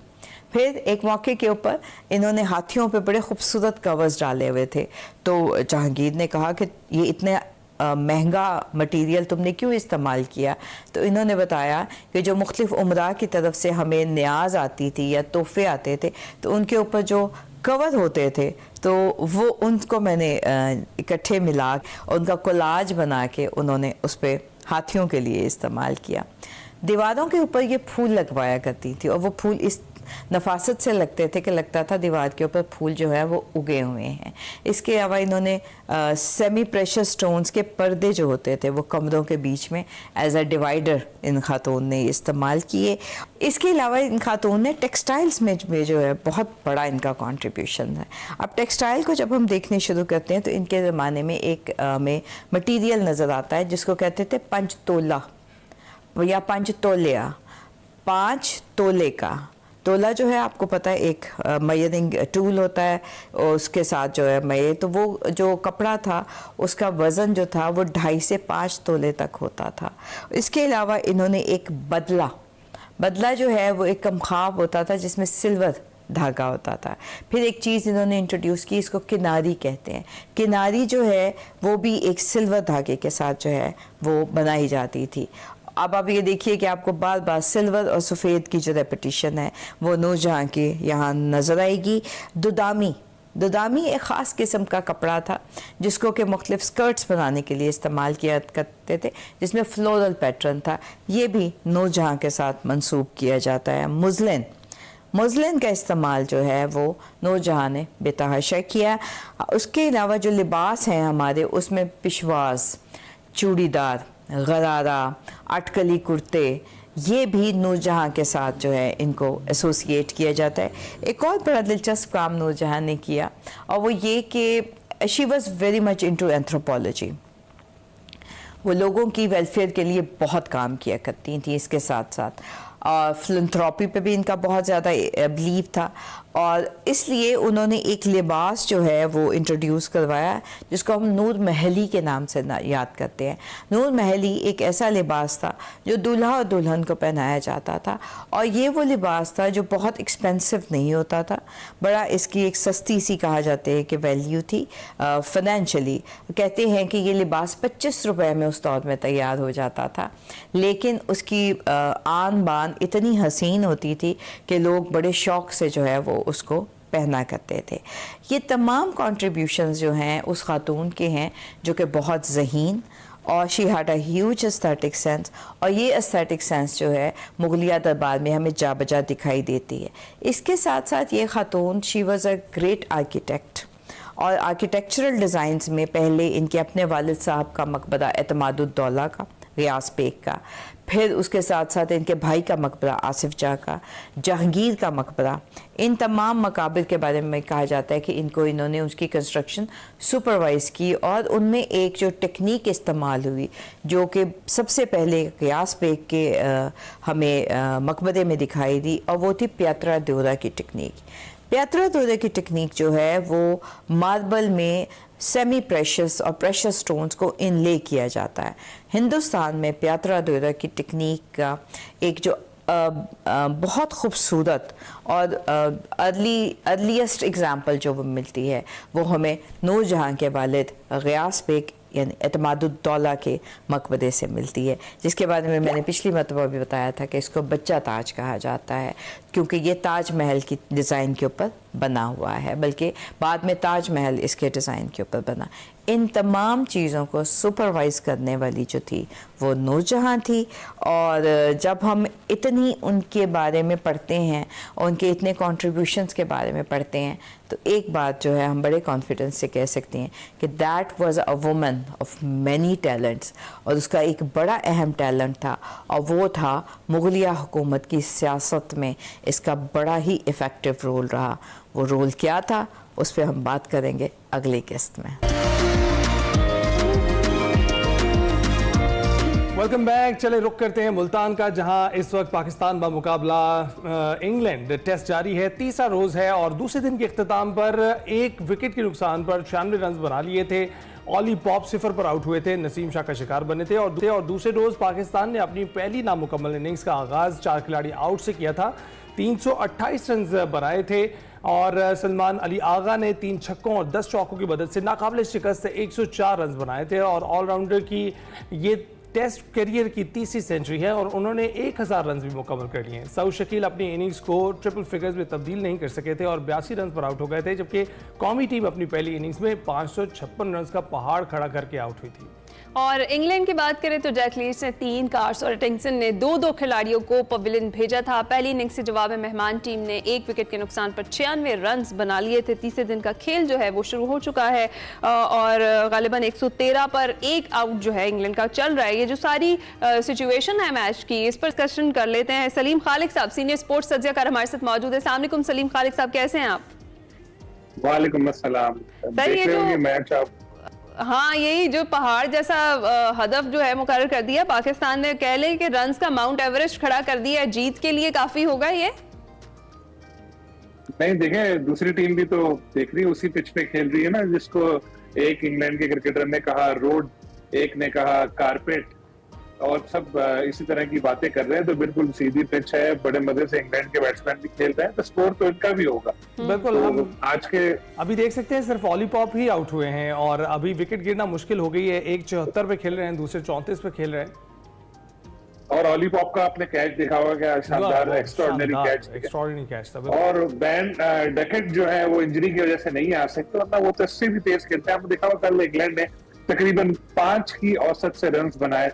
आज भी उनका स्टार्ट ऐसे ही है, बाउंड्री नहीं तो हर बॉल पे सिंगल जरूर ले रहे हैं। तो इनका जो बेस्ट बॉल, इनका स्टाइल है, उसी तरह से ये खेलते हैं। ये पता भी नहीं चलेगा आपको 400-500 रन कर जाएंगे ये लोग। अच्छा, तो एक्स्ट्रा ऑर्डिनरी बॉलिंग पाकिस्तान को दरकार है यहाँ पर, अगर मैच को नतीजा खेज बनाना है। लेकिन इस तरह के पिचेस पर अगर हम तवक्को करेंगे शाहीन शाह अफरीदी या नसीम शाह जाके बड़े जबरदस्त बॉलिंग करेंगे और 6-8 विकेट ले जाएंगे। मीनवाइल अपडेट ये हुई है कि शाहीन शाह अफरीदी ने एक और आउट कर दिया है, 2 आउट हो गए अब। हाँ, बहुत अच्छी बात है, इसी तरह अगर आउट करते हैं। लेकिन मैं कह रहा हूं अगर इस तरह की पिच पे हम ये तवक्को करेंगे कि ये एकदम से तबाही मचा देंगे, तो ये इतना ज्यादा वो नहीं है। अच्छा। सही इनके साथ बिल्कुल बहुत एक्स्ट्रा ऑर्डिनरी एफर्ट करने पड़ेंगे। जैसे आपने कार्स जिन्होंने डेब्यू किया, उनकी प्रेस कॉन्फ्रेंस आपने शायद देखी, और उसमें उन्होंने कहा था मैंने अपने कैरियर में 2 विकेटों के लिए इतनी मेहनत नहीं की जितनी मुझे इस मैच में करनी पड़ी। तो होपफुली पाकिस्तानी बॉलर्स अच्छी बॉलिंग करें और कम बैक करके एक ऐसा चांस बनाए कि जिसमें पाकिस्तान का पता कम। और हम ये भी उम्मीद करते हैं कि वो इंजर्ड ना हो, क्योंकि इतनी मेहनत अगर एक ही मैच में करनी पड़ी, पूरी सीरीज बाकी है, आगे आने वाली सीरीज मुतासर हो सकती है। ये बताइएगा सलीम साहब, हमने अहमद से बात की थी कल और उनका ये कहना था कि जूजू विकेट पुरानी होगी फायदा होगा, पाकिस्तानी टीम को फायदा होने के ज्यादा इम्कान है। क्या आपको भी ऐसा लगता है? देखिए, विकेट में क्रैक्स पड़ने का तो मैंने कल पढ़ा था, कहीं लिखा था कि क्रैक्स पड़ने लगे हैं विकेट पे, क्योंकि बिल्कुल ऐसे ही होता है। खास तौर पे जो चौथा 5वां दिन होता है, उधर तो स्पिनर्स को मदद मिलती है, क्योंकि पिच पुरानी हो चुकी होती है, लेकिन स्पिनर्स को मदद मिलती है। अब क्या पाकिस्तानी स्पिनर्स इस तरह की बॉलिंग कर पाएंगे? क्योंकि अबरार को हमने देखा है इतने इफेक्टिव साबित नहीं हुए। हो सकता है आप फिर जैसे शाहीन का जिक्र करा था, आपने कहा विकेट ले ली, मैं बात करूं अबरार की, वो भी विकेट ले जाए, तो उनको भी विकेटें लेनी पड़ेंगी। क्योंकि हमने देखा कल अटैक किया जिस तरह इंग्लैंड ने अबरार के ऊपर, जिस तरह पाकिस्तान ने इंग्लिश स्पिनर्स के ऊपर अटैक किया था, उनको सेट नहीं होने दिया था स्वीप शॉट्स और बैटिंग करके। इस तरह इन्होंने भी ऐसे ही किया, इंग्लैंड ने भी। तो अबरार ने अच्छी बॉलिंग की अगर, तो फिर उन क्रैक्स का फायदा होगा पाकिस्तान को, वरना फिर ऐसा कोई चीज नजर नहीं आती। लेकिन फायदे के लिए एक और भी सलीम खालिक साहब, वेदर जो है वो उन्हें काफी मुतासिर कर रहा है, जो हमारे इंग्लिश प्लेयर्स हैं उनको। और दूसरा ये कि ये जो अभी पूरी टीम है इंग्लैंड की, इस पूरे स्क्वाड ने अभी पाकिस्तान की रेड बॉल क्रिकेट से उनकी वो नहीं है शनासाई उस तरीके से, तो इसका भी फायदा क्या पाकिस्तान को मिल सकता है किसी भी पॉइंट पर? देखिए, मिला ना फायदा, क्योंकि जो पिछले 2 साल पहले पाकिस्तान ने इंग्लैंड में 3-0 से हराया था, जो पेस अटैक था इंग्लैंड का, उसमें से कोई भी बॉलर इस दफा टीम का हिस्सा नहीं है। उसके अलावा बेन स्टोक्स उनके जो कैप्टन है वो इंजर्ड है। अगर वो फिट होकर अगले मैच में वापस आए भी तो वो सिर्फ बैटिंग कर सकेंगे, बॉलिंग नहीं कर सकेंगे। बैन डकेट जो उनके बैट्समैन है वो भी अब इंजर्ड हो गए, और गर्म मौसम जाहिर है उनको बहुत ज्यादा फर्क पड़ रहा है, क्योंकि वहां पर ठंडा मौसम है इंग्लैंड में, वहां से वो यहाँ के एकदम खेल रहे हैं कि जो पाकिस्तानी प्लेयर को भी जाहिर इशू हो रहा है, लेकिन इंग्लैंड क्योंकि आए ही ठंडे मौसम से, उनको ज्यादा ये चीज प्ले हो रहे हैं। तो ये बताइएगा ये कि सब चीजें पाकिस्तान के लिए बड़ी अच्छी साबित हो सकती हैं अगर इन सब चीजों को फायदा, क्योंकि देखिए पूरी तरह से फायदा उठाया, कुदरत का कानून आप कह लेंगे इस वक्त, कुदरत जो पाकिस्तान के साथ लग रही है, जिस तरह की चीजें हो रही हैं, अच्छा। अब देखते हैं किस तरह से ये फायदे उठाते हैं। सलमान अली आगा प्रेडिक्ट कर चुके हैं कि जीत पाकिस्तान की होनी है, और अभी तो हम देखेंगे, हम अभी एंटर हो रहे हैं उस फेज में जहां पर पाकिस्तानी टीम को के इम्कानात अभी इतने रोशन नहीं है, क्योंकि तीसरा दिन तो शुरू हो चुका है, 5 दिन का ये मैच होगा तो उसमें अभी एक एक इनिंग्स और भी बाकी हैं। अगर ये आउट ना हुए, आज का दिन भी चला गया, तो फिर मुश्किल नहीं आपको लगता कि फैसला होना मुश्किल हो जाएगा? बिल्कुल हो सकता है, लेकिन इसका इंतजार है कि पहली इनिंग में पाकिस्तान कितनी जल्दी इंग्लैंड को आउट करता है, क्योंकि पाकिस्तान का स्कोर भी बहुत बड़ा है। पाकिस्तान का स्कोर इतना बड़ा है कि इसमें 2 बार इंग्लैंड को बैटिंग भी करा सकता है अगर हमने एक्स्ट्राऑर्डिनरी बॉलिंग की तो ये बॉलिंग के ऊपर है। शाहीन ने जैसे, क्योंकि मैं आपसे बात कर रहा था, मैंने देखा नहीं जो, लेकिन आपने बताया आउट किया उन्होंने, इस तरह 1-2 विकेटें वो और गिरा दे, दूसरे एंड से भी बॉलर को हेल्प करे, तो फिर पाकिस्तान के पास चांस बन सकता है, क्योंकि इतना बड़ा स्कोर करके पाकिस्तान को जीतना चाहिए। लेकिन साथ में मैं एक बात आपको याद दिलाता चलूं, 2 साल पहले भी ऐसा हुआ था जब पाकिस्तान ने रावलपिंडी में 500 प्लस किए थे इंग्लैंड के खिलाफ, लेकिन बाद में फिर वो पाकिस्तान मैच हार गया। तो होपफुली इस बार ऐसा नहीं होगा, इंशाल्लाह बिल्कुल परफॉर्मेंस को बरकरार रखेंगी। तो सलीम खालिद साहब, ये चौथी बार एक इनिंग्स में 3 पाकिस्तानी बैटर्स की सेंचुरियां हुई हैं। एक तो इस पर कमेंट करें, और दूसरा ये कि आपने कहीं ना कहीं देखी नहीं, नसीम शाह ने एक वो ऑलराउंडर सलाहियतों की झलक दिखलाई, जिस तरह से उन्हें नाइट वॉचमैन के तौर पर कल आगाज करवाया गया और फिर उसके बाद उन्होंने परफॉर्म किया। क्या कहेंगे? जी, पहली बात आपने कहा चौथी बार, बिल्कुल ऐसा हुआ है। इंग्लैंड के खिलाफ चौथी बार 3 पाकिस्तानी बैट्समैनों ने एक ही इनिंग में सेंचुरी बनाई। बहुत जबरदस्त ये कारनामा है पाकिस्तान का। नसीम की आपने बात की, तो अगर आप थोड़ा सा पीछे जाएं और याद करें कि अफगानिस्तान के खिलाफ 2 मैच ऐसे हैं जो नसीम ने हमें अपनी बैटिंग से जितवाए हैं। आपको याद होगा, एकदम लग रहा था कि हम हार चुके हैं, लेकिन नसीम ने छक्के लगा के पाकिस्तान को मैच जीता। सलाहियत है उनमें, और बहुत टैलेंटेड प्लेयर हैं, बॉलर भी बहुत अच्छे हैं, और बैटिंग में भी आहिस्ता आहिस्ता उनकी सलाहियतें निखर रही हैं। तो अगर वो इसी तरह मेहनत करते हैं तो सलीम खालिद साहब, क्विकली, ये तो आपने परफॉर्मेंस से बात कर दी, 30 सेकंड्स में मुझे बताइएगा कि पहला टेस्ट हमें तो देखा स्टेडियम में खाली कुर्सियां मुंह चुरा रही थी, अब जो दाखिला भी फ्री कर दिया गया, और देखने में यह है कि तमाशाइयों से ज्यादा सिक्योरिटी एहलकार मौजूद थे। क्या वजह है कि तमाशाई जो है वो नहीं आए, क्रिकेट शायकीन मैच देखने के लिए नहीं पहुंचे? जी बिल्कुल, ये बात आपने जो कही, ये इंग्लैंड के कप्तान ने भी बोली थी कि भाई सिक्योरिटी वाले ज्यादा है, और क्राउड, क्योंकि देखें शायद ऐसा लग रहा है कि पाकिस्तान की जो रिसेंट परफॉर्मेंस है उसकी वजह से थोड़ा लोग नाराज हैं, क्योंकि अगर 50 रुपए भी कोई ऐसी रकम नहीं है कि जब रखी थी टिकट वो लेके लोग मैच देखने ना आ सके।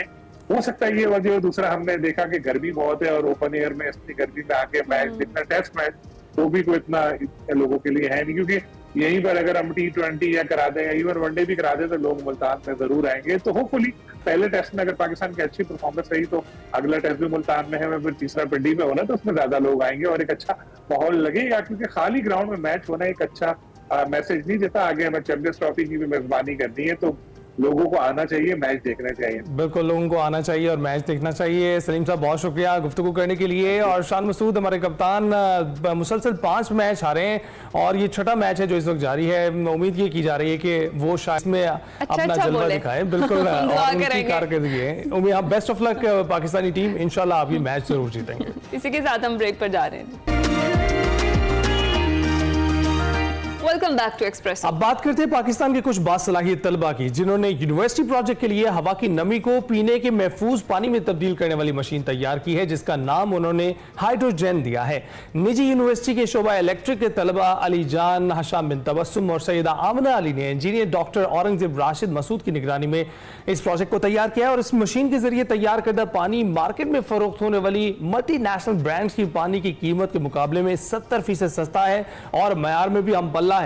हाइड्रोजन नामी मशीन मौसमियाती तब्दीली और ग्लोबल वार्मिंग के असरात की वजह से पानी की कमी के मसले से निपटने में मदद देगी, और हाइड्रोजन पानी की किल्लत वाले इलाकों में आलूदगी से पाक पीने का पानी फराहम करके पाकिस्तान में आलूदा पानी से फैलने वाली बीमारियों पर भी काबू पाने में मदद दे सकती है। जी हाँ, बड़ा ज़बरदस्त इनिशिएटिव है। अगर मशीन की तैयारी के लिए मयारी पुर्जाजात और कंपोनेंट्स की बात की जाए तो वो किए गए हैं, तो एक मशीन 10 से 15 साल पानी मुहैया कर सकती है। ये मशीन घरों और दफातर या फैक्ट्रीज में नस्ब एयर कंडीशन से निकलने वाला जो पानी है उसे भी पीने के महफूज पानी में तब्दील कर सकती है, जिसके लिए सिर्फ एसी के पाइप को मशीन से मुंसलिक करना होगा, और एसी से निकलने वाला पानी 75 पैसे से 1 रुपए फी लीटर लागत पर पीने के काबिल बनाया जा सकता है। वेरी इंटरेस्टिंग भाई, बगैर किसी डिले के इस मशीन को, हाइड्रोजन को बनाने वाले जो स्टूडेंट्स हैं, जो टीम है, उससे हम बात कर लेते हैं। हमारे साथ मौजूद हैं हशाम बिन तबस्सुम, सैयदा आमना अली और अली जान। ये टीम मेंबर्स हैं और इन्हें मिलकर ये जो मशीन है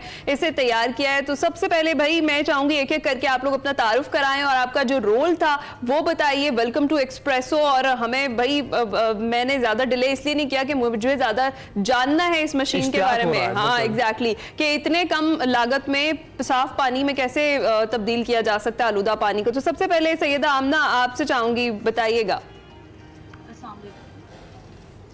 मेरा नाम सैयदा आमना अली है और मैं इस प्रोजेक्ट पे एज अ रिसर्च एनालिस्ट मैंने वर्क किया है।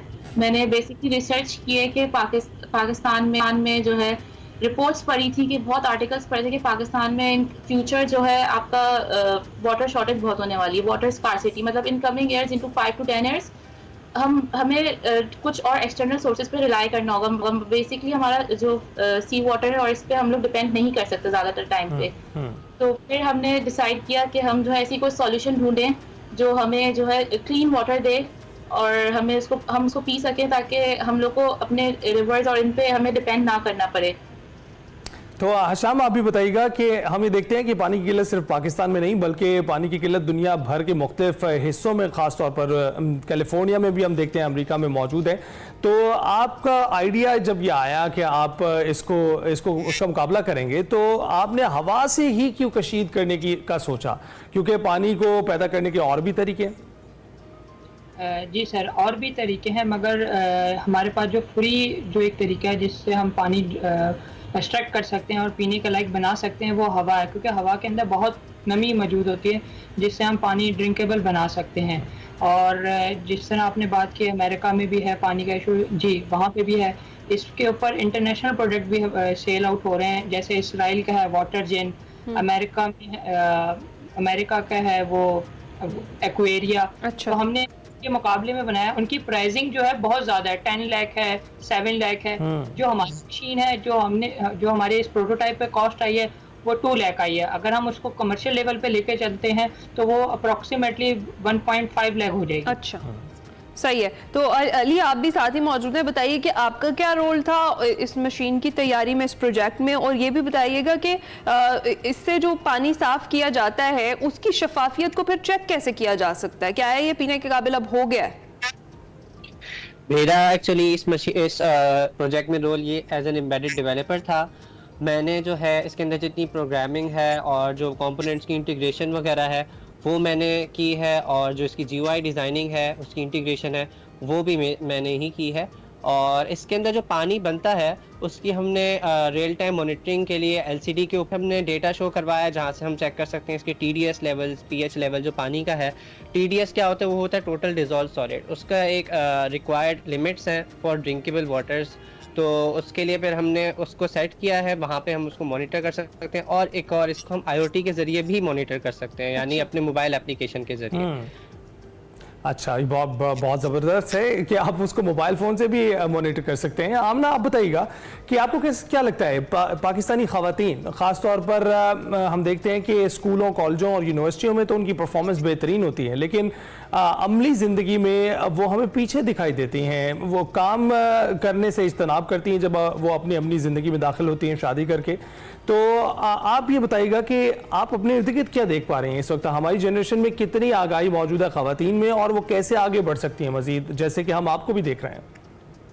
जी, ऐसा मुझे लगता है कि पाकिस्तान में अब जो हमारा जो टाइम आ गया है उसमें वुमेन्स कोई मतलब पीछे नहीं है। अब हर वुमेन है, उनको इतना शऊर आ गया है कि वो बाहर निकल के जो उनको लगता है कि उनके लिए बेटर है, और जो उन्हें लगता है कि जो उसमें अच्छी है या उनका जो गोल है वो आजकल कर रहे हैं परस्यू। मतलब इस टाइम पे अब मैं नहीं देखती कि कुछ जो है लोग अपना वुमेन्स जो है वो सप्रेस्ड हो रही हो या रुक रही हो। वो भरपूर अपने काम करती हैं, वो अपनी लाइफ भी देखती हैं, वो अपना हाउस होल्ड भी देख रही हैं, वो अपना वर्क। आजकल वुमेन जो है वो मल्टी टैलेंटेड टास्क बनी है करती है।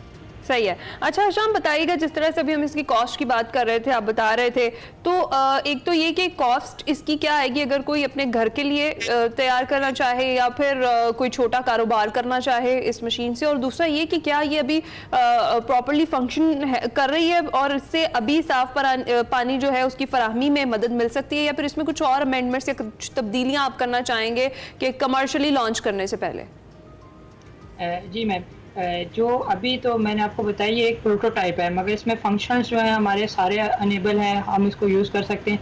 पानी जो अभी इसमें जो है वो ड्रिंकेबल है, आप पी सकते हैं। हमने पानी टेस्टेड करवा लिया है, इसको बहरिया यूनिवर्सिटी में लेबॉर्ट्री है हमारी, इंटरनेशनल स्टैंडर्ड्स के ऊपर है, हमने वहाँ से इनका टेस्टेड पानी है हमारे पास ये। और जहाँ तक इसको कमर्शियल करने की बात है, कमर्शियल पे अगर हम इसको सेल आउट करते हैं, जो बनाने की जो कॉस्ट आती है वो 1,50,000 आती है। तो ये इसके ऊपर है। अच्छा, तो अली आप बताइएगा कि आप हाइड्रोजन को कहाँ देखना चाहते हैं, इस वक्त कहाँ पर मौजूद है और इसको कहाँ ले जाना चाहते हैं? इस वक्त हाइड्रोजन जो है हमारा वो प्रोटोटाइप लेवल पर है, एक एंट्री लेवल है। हम इसको चाहते हैं कि इसको कमर्शियल लेवल पर लेके जाएं, जहाँ पर जो है ये आम आवाम के लिए भी मुहैया हो, उनके लिए भी अवेलेबल हो, वो इजीली उसको बाय कर सकें और फैक्ट्रीज वगैरह भी इसको अपनी उधर फैक्ट्री में इंस्टॉल कर सकें, ऑर्गेनाइजेशंस भी। ठीक है। और अब ना मैं आपसे ये जानना चाहूँगी, जिस तरह से एसी के पानी की अभी हम बात कर रहे थे, तो एसी से निकलने वाला पानी तो खासा ख़राब होता है, तो ये मशीन वाकई सलाहियत रखती है कि उस पानी को साफ़ कर सके और उसे ड्रिंकेबल बना सके, और इसके साथ साथ कुछ ऐसे भी एरियाज़ हैं जहाँ पानी नहीं है, तो वहाँ इस मशीन का इस्तेमाल कैसे हो पाएगा? जी, बेसिकली जो एसी का पानी है वो खराब नहीं होता। एसी का पानी का पीएच बिल्कुल जो है 7 न्यूट्रल वाटर होता है जो हम पी सकते हैं, लेकिन इशू ये कि जो उसमें टीडीएस नहीं होता, उसके अंदर मिनरल्स नहीं होते, और अगर आप नॉर्मल पीएच का वाटर पिए तो आप वो नहीं पी सकते, आपको टीडीएस उसमें इंक्रीज करना होता है। तो हमारी जो मशीन है बेसिकली वो इसमें मिनरलाइजेशन कर रही है, उसमें मिनरल्स डोजिंग कर रही है, जैसे कैल्शियम हो गया, मैग्नीशियम, जो मिनरल्स हमारी बॉडी को नीड होता है वाटर में, वो उसको उसमें प्रोवाइड कर रही है। वो उसमें उसको as a drop, as a TDS sensor हमारा लगा हुआ है जो मिनरल को कंट्रोल करके उनको मिनरल प्रोवाइड कर रहा है वाटर को, और एसी के वाटर को ड्रिंकेबल बना रहा है। और हशाम आप बताइएगा कि आप कुछ मोटिवेशन आपने एसी से ही हासिल की, क्योंकि एसी में हम देखते हैं कि पहले से एक फंक्शन मौजूद है जो कशीद कर सकता है हवा से जो नमी को और पानी बना सकता है। जी सर, ऐसे ही है, हमने चेक किया कि एसी का जो फंक्शन है वही सिमिलर हमारी जो मशीन है हाइड्रोजन उसी का सेम फंक्शन है, मगर ऐसी बात है जो एसी का पानी हम डायरेक्ट तो पी नहीं सकते, ड्रिंकेबल नहीं होता। ने इसको एज अ ड्रिंकेबल बनाने के लिए हमने उसमें मिनरल डोजिंग की है, उसको साफ करने के लिए फिल्ट्रेशन सिस्टम उसमें हमने एम्बेडेड किया है। सही सही, वाह, बहुत बहुत ज़बरदस्त प्रोजेक्ट है जी आपका। हम चाहेंगे कि इस तरह की जो आपकी मशीन है ये कमर्शियल लेवल पर भी जाए और इसका इस्तेमाल ज़्यादा से ज़्यादा हो। बहुत शुक्रिया हशाम बिन तबस्सुम, सैयदा आमना अली और अली जान हमारे साथ मौजूद थे, अपने इस प्रोजेक्ट पर बात कर रहे थे जो कि उन्होंने बनाया है और आगे चलकर ये बहुत ज़्यादा कारआमद साबित होने वाला है, खासतौर पर उन इलाकों में जहाँ पर पानी जो पीने का है आलूदा मिलता है और साफ पानी नहीं। बिल्कुल, इसी के साथ लेंगे एक ब्रेक। Welcome back to Expresso. चलिए जी, अब मुलाकात का वक्त हुआ है गिलगित बल्तिस्तान से ताल्लुक रखने वाले शौकत अली से, जिन्होंने हाल ही में जोहानिसबर्ग जनूबी अफ्रीका में मुनक्किद होने वाली तकरीब में ग्लोबल चैंपियन का अवार्ड हासिल किया है। 2024 के हवाले से ये था, और इसके साथ साथ बुक ऑफ टाइटन्स में भी ये शामिल हुए हैं, वो भी 2024 की ईद है और ये एजाज़ उनको हासिल है। इसके अलावा शौकत अली अब बरतानिया के बोर्ड के chief digital and information officer भी उसके लिए भी नामजद हुए हैं, NHS के लिए नामजद हुए हैं। शौकत अली ने आलमी सतह पर मेडिकल फील्ड में डिजिटल टेक्नोलॉजी के जरिए जिद्दत मुतारिफ करवाकर पूरी दुनिया में पाकिस्तान का नाम रोशन कर दिया है। ग्लोबल फोरम हर साल हज़ारों की तादाद में गुजारिशात वसूल करता है, जिनमें से 4000 के मजीद जो है उनके नामों पर गौर किया जाता है, फिर नामजद किया जाता है। उनमें से 200 फाइनलिस्ट वर्ल्ड अवार्ड्स के ग्रैंड फाइनल के लिए मुंतखब किए जाते हैं। शौकत अली खान इस वक्त आगा खान यूनिवर्सिटी के आलमी चीफ इंफॉर्मेशन ऑफिसर के अहदे पर फाइज भी हैं, जहाँ वो एशिया, अफ्रीका और बरतानिया में आगा खान यूनिवर्सिटी के मुख्तलिफ हॉस्पिटल्स, मेडिकल सेंटर्स और यूनिवर्सिटी मकामात में 32,000 से ज़्यादा सारफीन को ICT खदमात फराहम करने वाले निज़ामात और सर्विसेज के इंतज़ाम की निगरानी भी करते हैं। और अपने शानदार करियर के दौरान शौकत अली खान कौमी और बैनुल-अक़वामी सतह पर 40 से ज़्यादा अवार्ड्स हासिल कर चुके हैं। मज़ीद बात हम करेंगे, शौकत अली साहब हमारे साथ ही मौजूद हैं। अस्सलाम वालेकुम शौकत अली साहब, सुबह खैर, कैसे हैं आप? थैंक यू वेरी मच जी, बहुत बहुत शुक्रिया आपका। सबसे पहले तो आपको मुबारकबाद शौकत साहब, NHS की नामजदगी के लिए। हम आपको इस हवाले से उम्मीद करते हैं कि ये ओहदा भी आप जल्दी ही संभाल लें। और आप ये बताइएगा कि गिलगित बल्तिस्तान से ये सफ़र आपने कैसे तय किया, NHS तक का सफ़र कैसे तय किया? जी बहुत बहुत शुक्रिया। जैसे कि आपको पता है कि गिलगित बल्तिस्तान एक बहुत ही खूबसूरत इलाका है, लेकिन हमारे पास बेसिक जो रिसोर्सेज हैं, इंटरनेट और बिजली और इलेक्ट्रिक सिस्टम जो है वो काफ़ी उसके अंदर मसले हैं।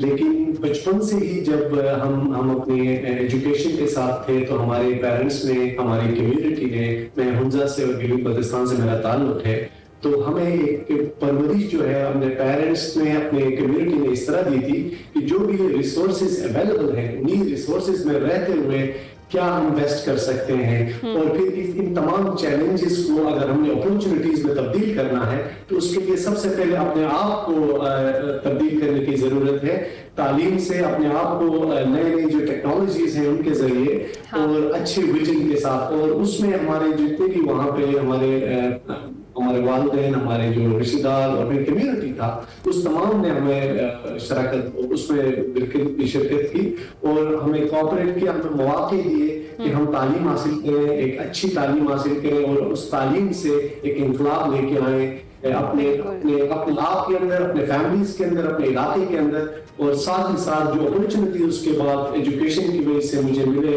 अल्हम्दुलिल्लाह मैं डेनमार्क में रहा, 15 साल वहाँ पे मुख्तलिफ इदारों में काम किया, पढ़ने का मौका मिला और उसके बाद दोबारा वापस आने का मौका मिला। वहाँ पे जो मुझे बहुत अच्छे मेंटर्स और कॉलीग्स मिले, उनसे जो सीखने का मौका मिला, उन तमाम की जो कंट्रीब्यूशंस हैं वो मेरे करियर में मेरे साथ। बिल्कुल बिल्कुल। अच्छा शौकत अली साहब, जिस तरह से आप बात कर रहे हैं, डिजिटलाइजेशन तो बड़ी ज़रूरी है हर चीज़ में, आपने मेडिकल फील्ड में डिजिटल टेक्नोलॉजी के जरिए काम किया है, इस एक्सपीरियंस को भी शेयर करें हमारे साथ।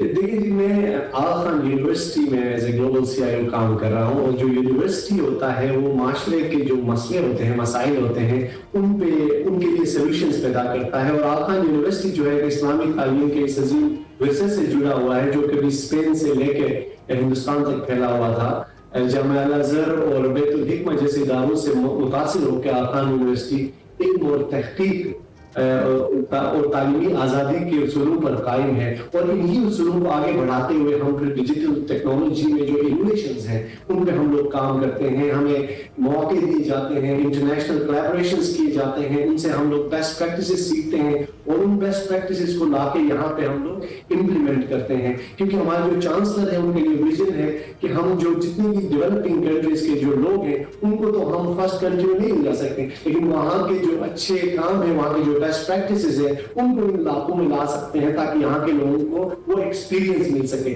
तो उन उसूलों के मुताबिक हम लोग टेक्नोलॉजी में भी, हम इनोवेशन टेक्नोलॉजी में भी इस वक्त अगर हम बात करें, आगा खान यूनिवर्सिटी अपनी तारीख की सबसे बड़ी डिजिटल ट्रांसफॉर्मेशन प्रोजेक्ट जो electronic health care record implementation है पूरे ग्लोबल लेवल पे, वो हम इम्प्लीमेंट कर रहे हैं। और इससे क्या होगा कि इससे ऑफ कोर्स हमारा जो इंस्टीट्यूशन है उसको पूरा डिजिटाइज करने का मौका मिलेगा। इसके साथ साथ पाकिस्तान के कॉन्टेक्स्ट में जितना भी हमारा हेल्थ सिस्टम है वो यहाँ से बहुत सारी चीजें सीख सकता है। हमारे एक्सपीरियंस से बहुत सारी चीजें आगे हम मिलकर काम कर सकते हैं जो पाकिस्तान के ओवरऑल जो हमारे सिटीजन्स हैं, हमारे गवर्नमेंट के इदारे हैं, उनमें ये चीजें, बहुत सारी चीजें इम्प्लीमेंट हो सकती हैं। आगा खान की एक्सीलेंस से कौन जो है वो वाकिफ नहीं है। आप बताइएगा कि आपने 40 से ज्यादा अवार्ड हासिल किए हैं, सबसे बड़ा एजाज कौन सा मिला आपको? सबसे बड़ा एजाज ये ग्लोबल CIO फोरम होता है। तकरीबन 2 साल पहले मुझे थाईलैंड में टॉप 10 जो ग्लोबल CIO फोरम हर साल कोई 60,000 लोगों को से नॉमिनेशंस रहता है, उसमें से 200 लोगों को एक मुकाम पे वो जमा किया जाता है। तो 2 साल पहले जब मुझे थाईलैंड ले गए, उन 200 में से भी मैं फर्स्ट अवार्ड मुझे मिला था ग्लोबल CIO फोरम की जानिब से। और ये अवार्ड इसलिए नहीं मिला था कि मेरी कोई पर्सनल कोई चीज था, ये इसलिए मिला था कि हम जिस तरह काम करते हैं, हमारे ममालिक में जिस तरह का टैलेंट है और जिस तरह का इम्पैक्ट हम अपने IT और इनोवेशन के थ्रू लाते हैं, उनको रिकॉग्नाइज करते हुए मुझे DX इंस्पायर अवार्ड मिला था।